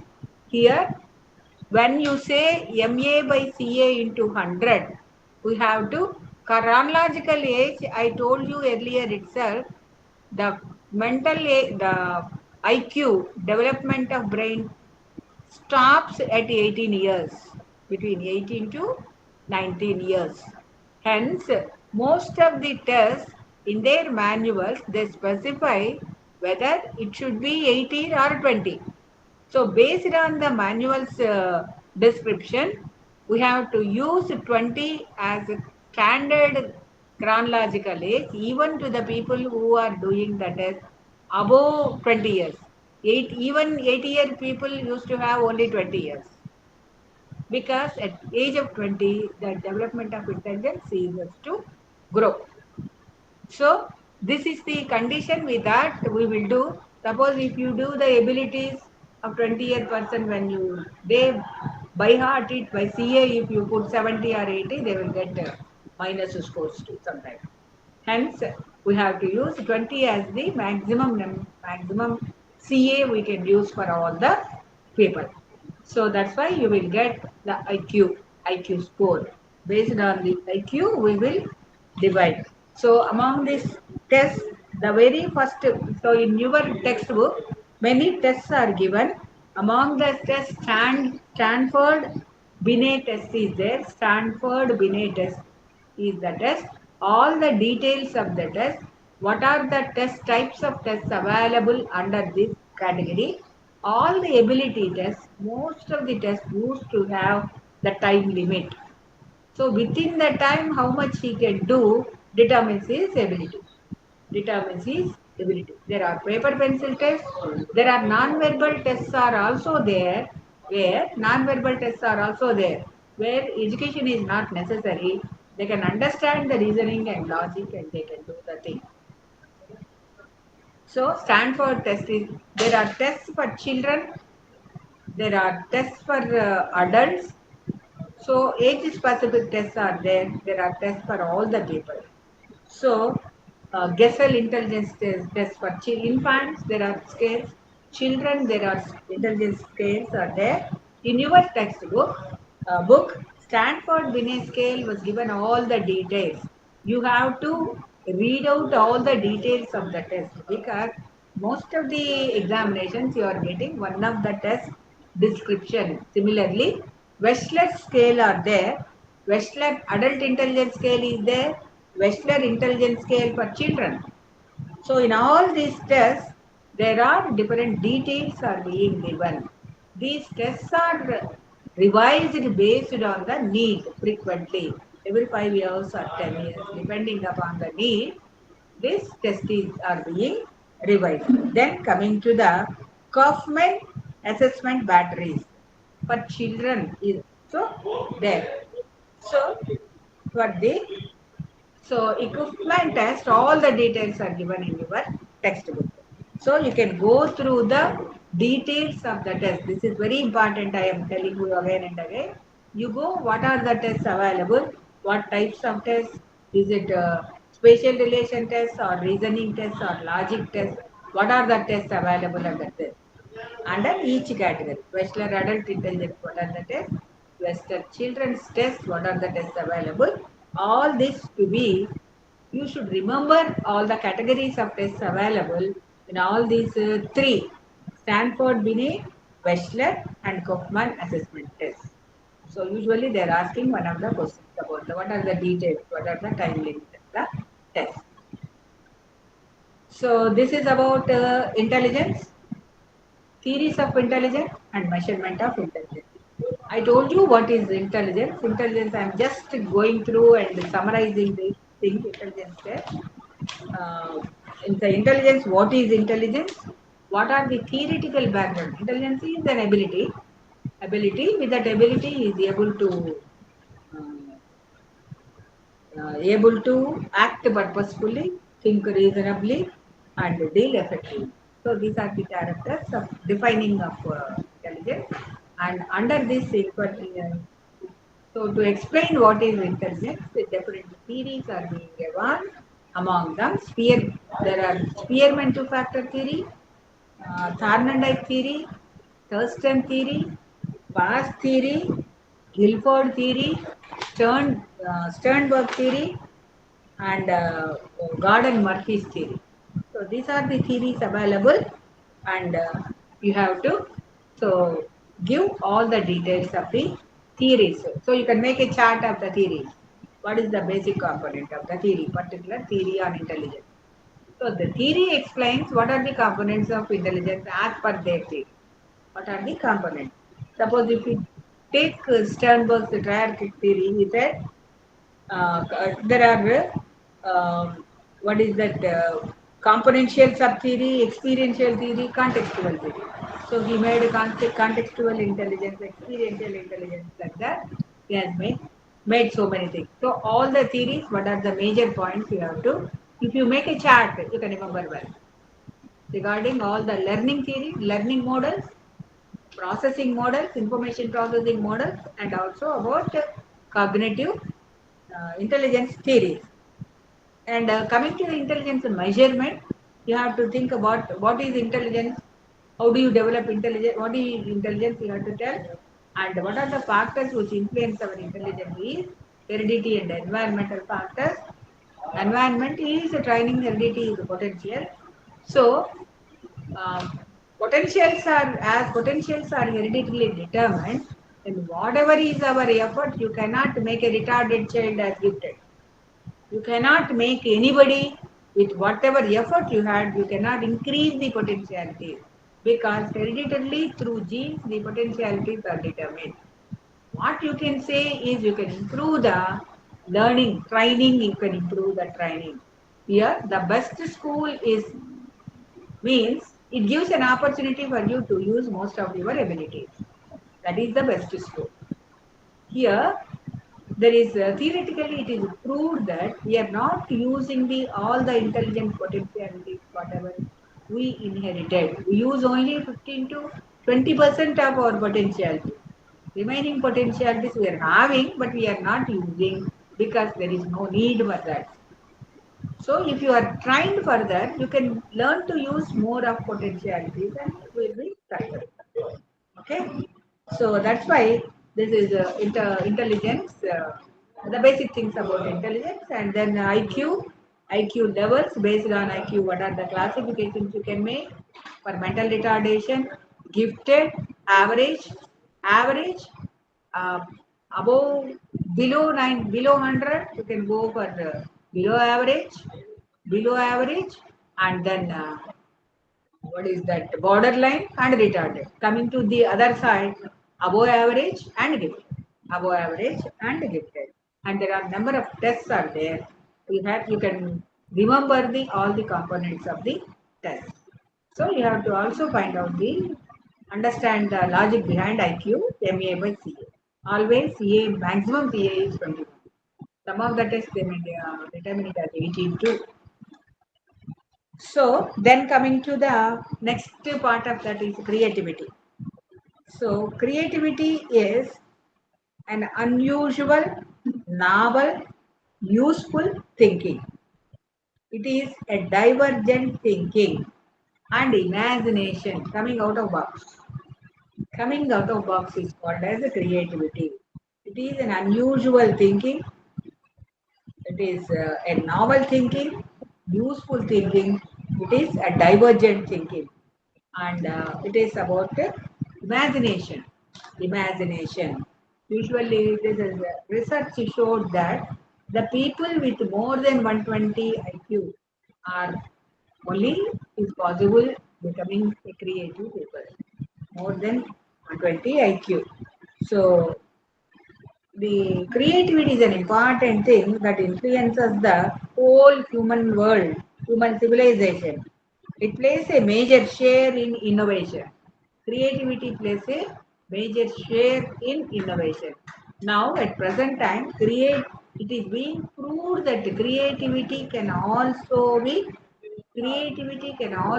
be developed through practice and this is being practiced in opportunity. Given an opportunity, creativity can also be developed among students. So it is so important that influence the whole human civilization. So creativity requires intellectual abilities, knowledge, styles of thinking, personality, motivation, environment. All these are important for doing a creative job. For doing a creative job, motivation is important. Knowledge is important. Your style of thinking, divergent thinking is important. And your personality is important. Usually, some people used to have a fixed mind, fixed personality type. They don't want to deviate. Those people cannot make any creative activity. Personality is important. Motivation is important. The environment is important. Acceptance, environment is important. And intellectual ability. So, here basic skills required for creative people is synthesis, analytical skills, synthetic skills, practical skills, and contextual skills. Context is very important. Contextual skills, uh, practical skills, analytical skills, and synthetic skills. These are important for creative people, along with the 120 and above intelligence is being identified as required for creativity. This is the our research proved this. So there are so many tests were developed. Among them, Torrance test of creativity is a very popular test, TTCT. So you go through the details of this test, TTCT test, Torrance test of creativity test, Torrance test of creativity. Creativity in this, in all creativity tests, what we study is fluency, fluency, flexibility, originality, elaboration, and elaboration. All these are very important for creativity. You should have fluency and flexibility. Variety of things you should have.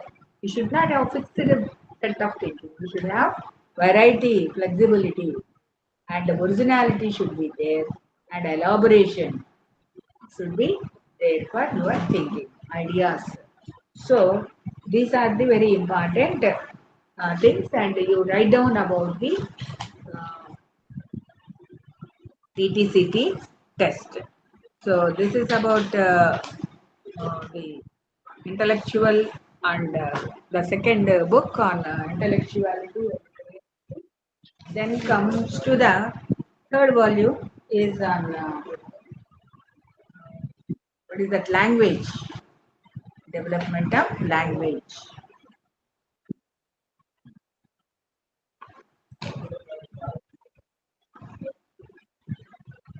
This is about the third volume. I think you are clear about, you have summarized what are the two books. The first book consists of language and memory. Sorry, not language, learning and memory, and all the models, process models. And in the beginning, I told you what cognitive psychology is, what is the background of cognitive psychology, and then language and memory, what are the processing models, and what are the models which were developed on language and memory. This is something. And coming to the second aspect of that, that second volume is totally about intelligence and creativity. So, what are the intelligence theories? What is intelligence? What are the different theories of intelligence? Theories means which tells about the components of intelligence. People think differently regarding the components of intelligence. Then comes to the creativity and how to measure intelligence, because this is a very important thing. It is one of the part of the cognition. The cognition is the core of cognitive psychology.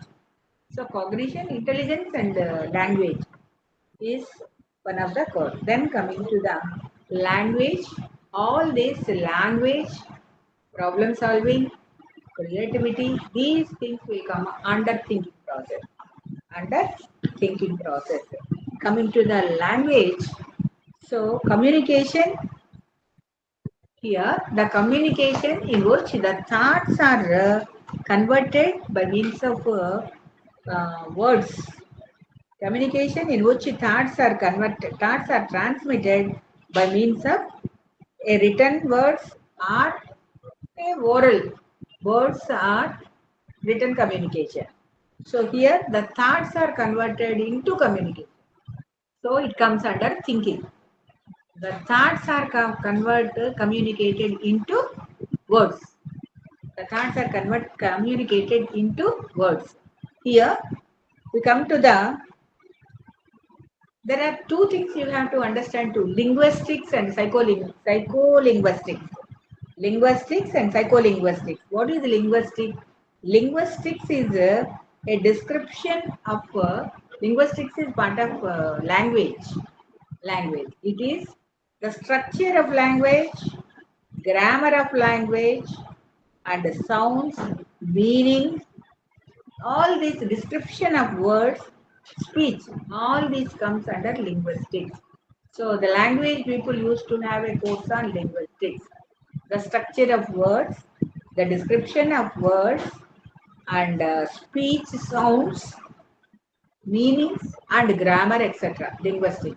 There is another branch within psychology is having is psycholinguistics. Psycholinguistics language in terms of performance. Language in terms of performance, how they use language, what is the context and how they use language is called as psycholinguistic, the behavior behind use of language, psycholinguistics. So, uh, these are the two branches. One is linguistics is related to grammar and language, whereas psycholinguistics is the behavior behind the behind the use of language, So uh, there are so many people used to say so many things about acquisition of language. Um, So language acquisition, we will in language acquisition, most of the time through observation, through imitation, people used to learn language. But there are images, logical propositions are all also there in acquisition of language. Logical propositions are there, and images are also there in language acquisition. So there are different theories. As I told you, there are different approaches to psychology behavior, study of behavior, like behavioristic, gestalt, like cognitive, like that. So among the different people has given different theories regarding the language acquisition. Among the theories, the first theory is behavioristic theory. So behavioristic theory says that the language is through imitation. People used to learn language through imitation and also through reinforcement. Through imitation and reinforcement. So here, this is what they say is the child learned mother tongue through imitating their mother. Whatever the words which are used at home are being used by children. So through that only they learn language. Language is through imitation. The reinforcement means whatever the words are, whatever the language or whatever the sentences are being reinforced means rewarded. Whatever things are rewarded are being learned, and whatever things which are not being rewarded are they are not being used. So this is the basic theory of behavioristic psychology. What they say is they are innate and they imitate, and the words which are being reinforced they learn. Which are being punished, they will drop those words. So by that the children learn language. Uh, this is the basic idea of behavioristic psychology. So they learn by imitation.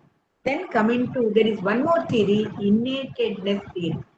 So in the innatedness theory, what they say is child's brain contains special language learning mechanism. Child's brain contains special language learning mechanism at birth itself. So there is no need. The language learning mechanism is already existing in the brain of a child. Hence they learn language. That is the innatedness theory of language development. The behavioristic theory says that through imitation and through reinforcement.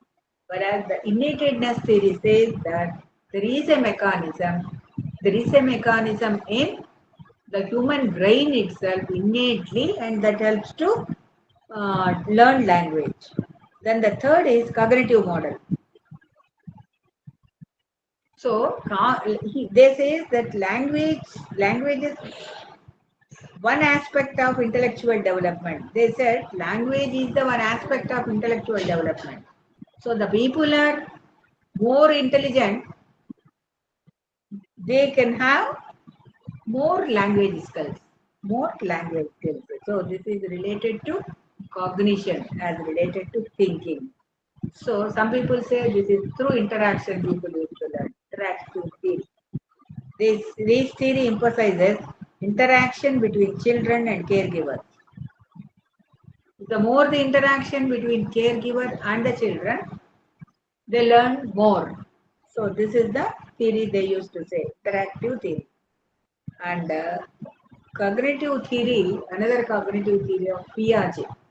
This is very important theory you will get in many of the lifespan development or many of the lifespan development paper. You learn in detail about Piaget theory of language development. He said that Piaget said there are different stages of development. The first stage of language development is sensory motor stage. This is till 2 years, and then pre-operational stage 2 to 7 years. Language development, basically language development takes place through 2 to 7 years, and concrete operational stage it is between 7 to 12 years. Concrete operational stage it is 7 to 12 years. So these are the formal operational stage 12 years onwards. So here what they say is the sensory motor stage 0 to 3 years. They develop language through sensory motor, through sensory organs and motor development, and pre-operational stage, concrete operational stage, and formal operational stage. This is the Piaget's classification of language development, Piaget theory.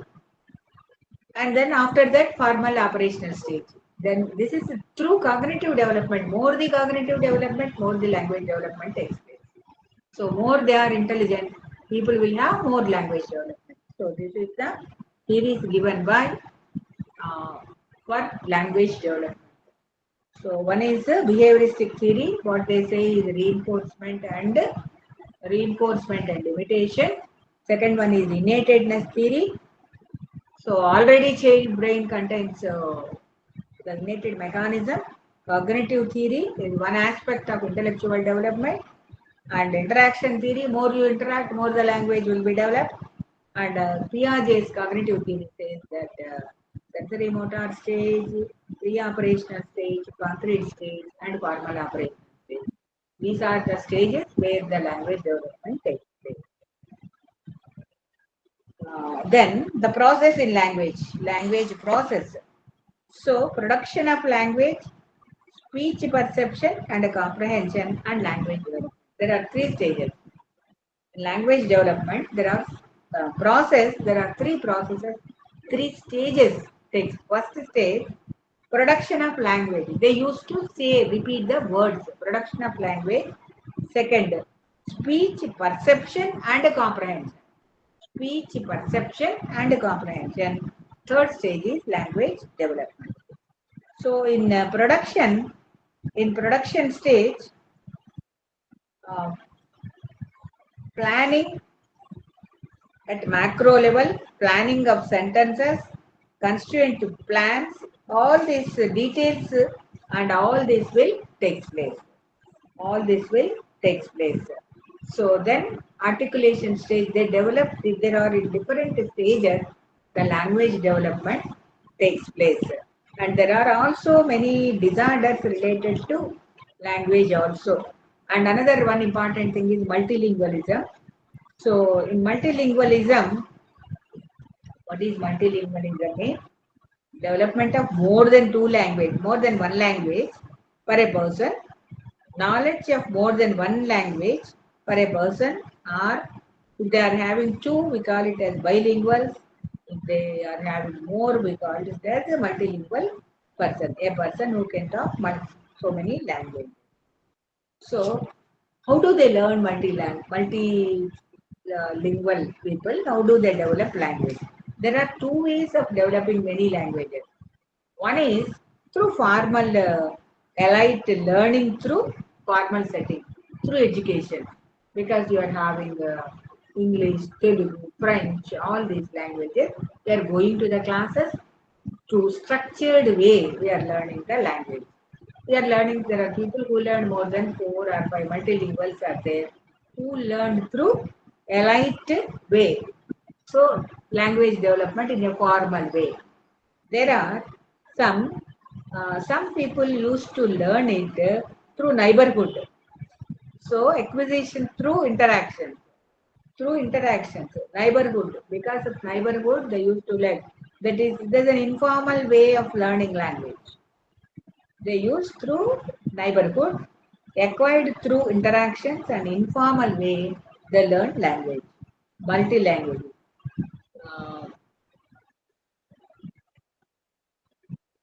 the research shows that multilinguals have cognitive, social, and personal, academic, and professional benefits of environment. So, if you learn more languages, you have more benefits. You can take more benefits from the environment. You will have cognitive benefits. You will have social benefits. You have personal and academic and professional benefits. If you learn more languages. So there are people who are moving in the trains by selling something. They used to have they learn more languages only through interaction. Through interaction, they learn. So we learn any language if there is a need or if there is interest. Otherwise, people won't learn languages. Then the language is so coming to the speech disorders. Language speech disorders. There are many disorders related to speech. So there are speech therapists who used to address this speech disorders. Because the speech is being related, it's a cognitive part of that. Language is related to the development of the brain. If some of the brain parts, left hemisphere is damaged, people used to develop aphasia, is unable to damage to left hemisphere, not able to develop the understanding of spoken words. So, like that, they develop damage to the left hemisphere of the brain leads to aphasia. Then autism. Autism is developmental disorder in this premotor area. Premotor area, which is related to speech, is being affected. Some people will have because of prefrontal area, premotor area damage of some of the parts of the brain results in some of the problems. Some people they will speak with excessive pauses. They cannot talk normally. There is an excessive pause between them, and there is slips in the tongue and trouble in finding words when talking. Some people used to find words difficult in finding words while talking. So there is autism is there uh, and abnormal social behaviors and language problem in autism. Basically, they don't have the social skills, and artistic people have speech problem too. So they used to speech therapist will address, behavioral therapist will address. There is artistic people, speech therapy, behavioral, and occupational therapist. All the three together has to address the artistic trait. And there are and sometimes there are biological factors which play a major role genetically sometimes, and there are learning difficulties are also comes. Learning difficulties which you find in elementary level, dyslexia is the main problem which is being observed in many of the children. There are levels of dyslexia: reading, writing, spelling difficulties, and several. There are in dyslexia. There are several types of dyslexia in there. So, and so this is the speech related disorders, and then coming to the Alzheimer's disorders also. So this is a brain disorder where damage to cortical zone. Usually it occurs in elderly people. So Alzheimer's disease, brain disorder, change to damage to cortical zone of the brain, and there are difficulty in learning and organizing sounds, dysphagia, and impairment of the ability to carry out sensory and motor tasks, and speech disorders. Like that, many speech disorders are there. Under language, what you have to read is what is the different theories of language development. Simply, there are realistic theory, innate theory, and all the theories of language development. What is psycholinguistics and what are the different theories, and what are the processes in language development? What are the processes in language development? Multilingualism and language disorders. That's all. Language disorders, multilingualism, process, and theories of language development. What are the benefits? What is the research result? This is about language is one of the part of intellectual development. Then coming to the last part of this is the problem solving. Problem solving. So problem solving is will also come under thinking. Under thinking, we studied about language as well as problem solving. Intelligence, we studied about uh, intelligence and creativity. Now, in thinking process, we are studying language and problem solving also. So, in problem solving, there are we all know that problems are very common. Maybe some of the problems are difficult problems, some of problems are easy. So, problems are part of our life. Everybody knows that problems are common, and there are inevitable part of our life. Some may be more difficult, some may be more easy, but whenever the problem occurs, we try to a way to come out of it to solve the problem. So usually there are different problems consist of now for problem solving they consist of problem orientation means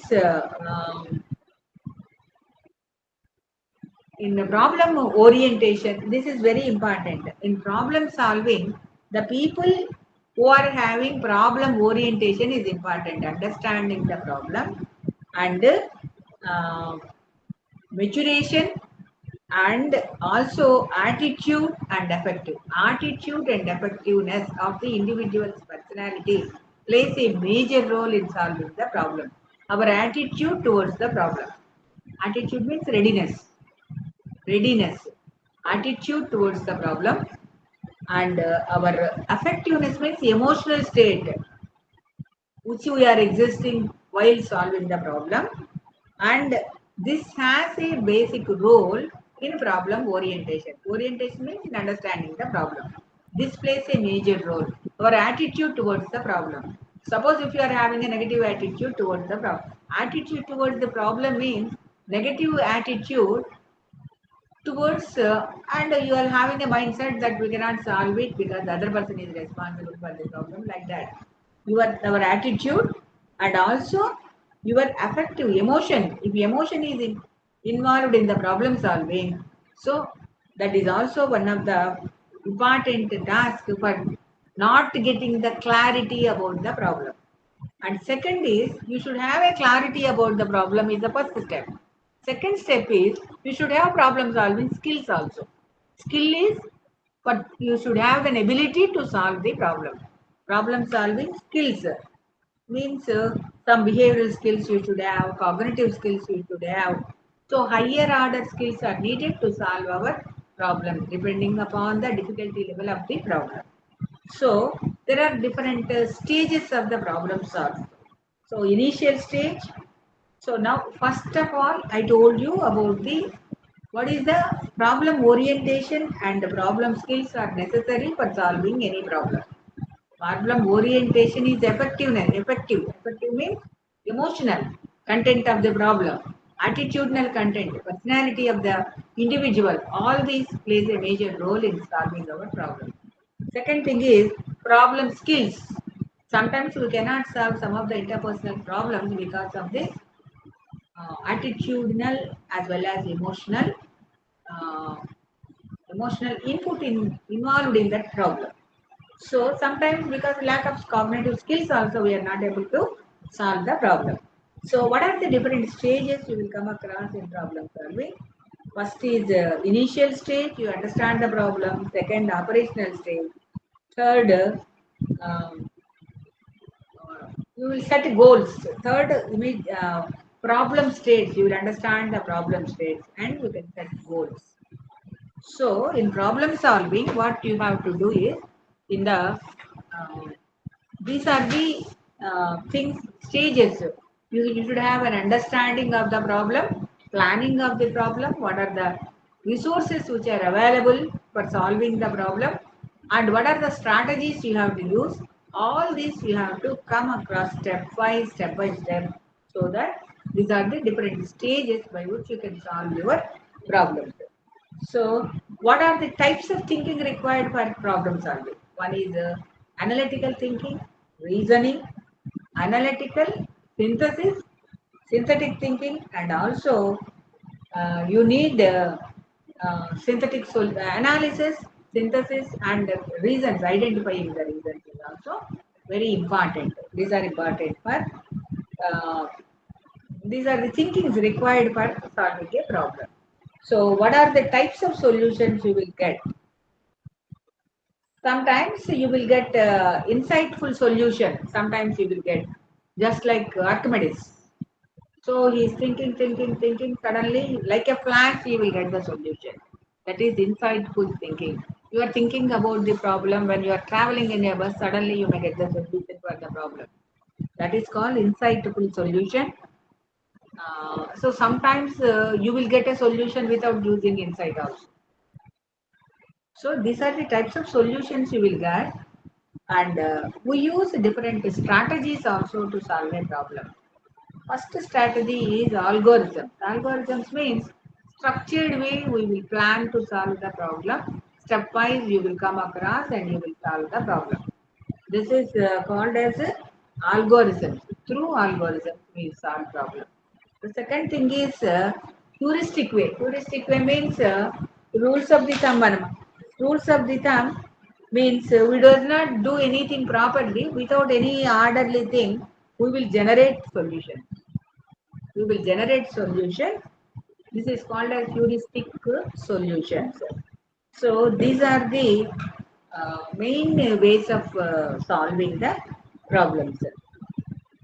So there are in any problem stages we have discussed about the problem solutions, problem strategies we can use, and what are the types of problems you will get, what are the problem skills you should have, what is the orientation we should have. Then coming to the theoretical approaches. Now, for problem solving, AI, artificial intelligence is being very much used in problem solving. Computer programs that solve problems approach. So it works similar to human intelligence. So AI is very much used in problem solving nowadays.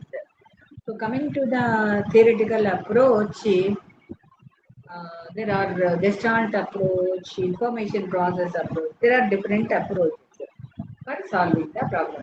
Each has its own way. And finally, we have so many impediments. Impediments means obstacles for solving our problems. We are not able to solve our problems by ourselves because of the impediments means obstacles. Obstacles to problem solving. First thing is not having any clarity about the problem. Not having the clarity about the problem. Clarity. What is the problem? You don't have. That's why in all counseling with him, problem should get described. If you describe more, you will get the clear picture of the problem. Hence, The first thing is not having any clarity about the problem. Second thing is your personality. So, intellectual deficiencies and close to new ideas. We are close in new lines of thinking and fear of failure. Personality, fear of failure also we cannot go for solving the problem. And we are rigid mindset and inflexible. These are the personality traits which are a big impediment for solving our problems. So we are fixed mindset. We don't want to change. And we're having sometimes intellectual deficiencies, sometimes closed ideas, rigid ideas, and fear of failure. If we are having fear of failure, we don't even attempt the problem. We don't even attempt the problem. And inflexible, rigid mindset. This is, and sometimes negative attitudes and perceptual blocks. We're having some blocks in our perception. So we don't approach that because of the perceptual block, we are not able to, no? Yes, because of the perceptual blocks, we are not able to solve our problems. So, functional fixedness, a tendency to see objects as having only a singular typical use. Functional fixedness. We think only in one direction. We don't think in the other direction. Functional fixedness. We want to approach the problem only in the same way again and again because that is a big impediment for solving a problem. So expressive blocks will be there. Expressive blocks will be there for addressing the problem. So these are certain of the impediments what we are having in problem solving. Problem solving is also one of the so there are certain theoretical approach to problem solving also and impediments. Stages of problem solving. There are 4 stages of problem solving and so nature. What are the basic steps and what are the ways we will address the problems. So this is about there are number of theoretical approaches. You can use AI also. For Gestalt approach is there. Gestalt approach, how do you solve a problem? Through insight, we are going to solve a problem. So, information, then computer, using computers, using AI, all these are being used nowadays for solving the problem. Certain of the problems which are related to interpersonal relations, the impediments are more because of the personality, with rigid mindset, and attitudinal factors and perceptual factors plays a major role for solving their own problems. That we will observe these things. Problem solving is not mathematical problems are not. In psychology, we do behavioral problems. Most of the behavioral problems occurs in interpersonal relationships. Here, the personality impediments plays a major role, and attitudes of the individual, and perceptions of the individual, rigid mindset, and functional fixedness. All these are the important major impediments of problem solving in and these are the important inflexibility, rigid mindset and inflexibility. So these are the main impediments. Impediment means obstacles for solving our problem. In addition to lacking intellectual skills, problem solving skills. So in counseling, what we say first we have to address about all these impediments we have to understand and why they are not able to solve their problems. Majority of our time we solve our problems. So don't think about only logical problems. Here the problems are related to human relations too. So, uh, so this is the mindset is very important and problem solving skills are important. Are you going for a heuristic way or structured way? You will think. Are you clear about the problem? So all these things, sometimes the people are suffering with the problem because they don't have the clarity about their own problem. Unless you have clarity about the problem, you cannot come out of it. So all these are being used in counseling. In counseling, we used to see whether what are the things which are obstructing them for coming out of their problem. Those things will be clarified by the client, by the counselor to the client. So this is about the paper on cognitive psychology. So I'm gonna to make a clear understanding. Cognitive psychology deals with psychology is behavior. Cognition consists of four things: perceptions, learning and memory, intelligence, and thinking. We had uh, we have covered learning and memory. What are the learning theory models? How the learning takes place? What is the importance of learning?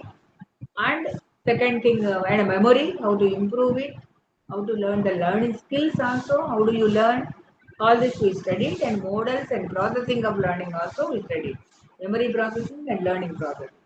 Then coming to the intelligence, I am summarizing whatever we have discussed. The second thing, this is one of the part of cognition. So cognitive psychology says these four together will decide human behavior together, and these four are called as higher mental processes, which are where for all this the brain is the hardware, and all these are software.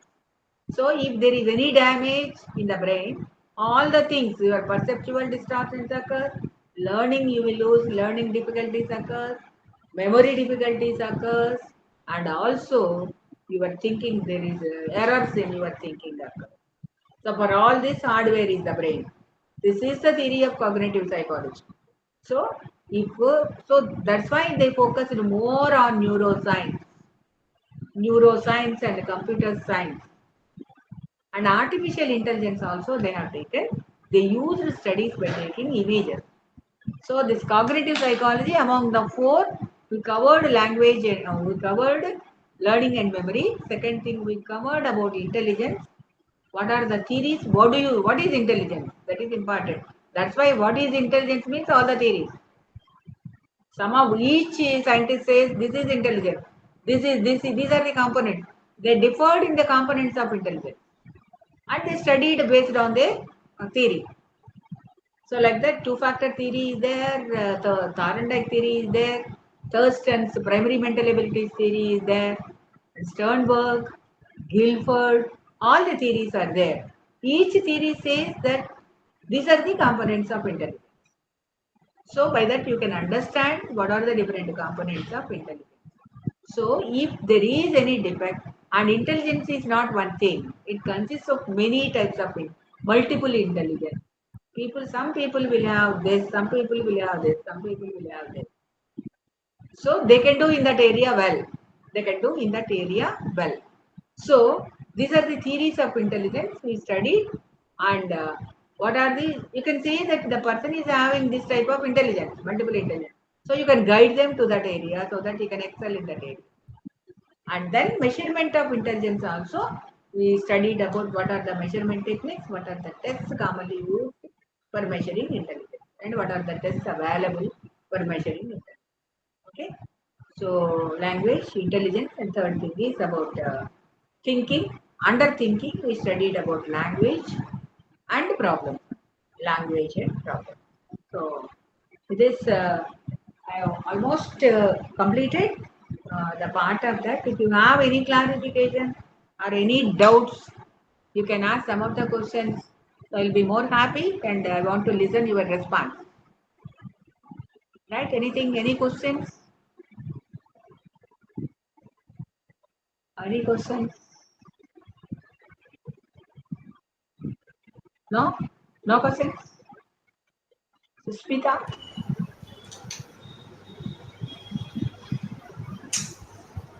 Any question?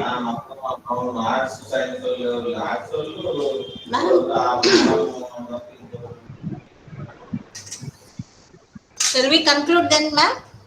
Yes. Yeah.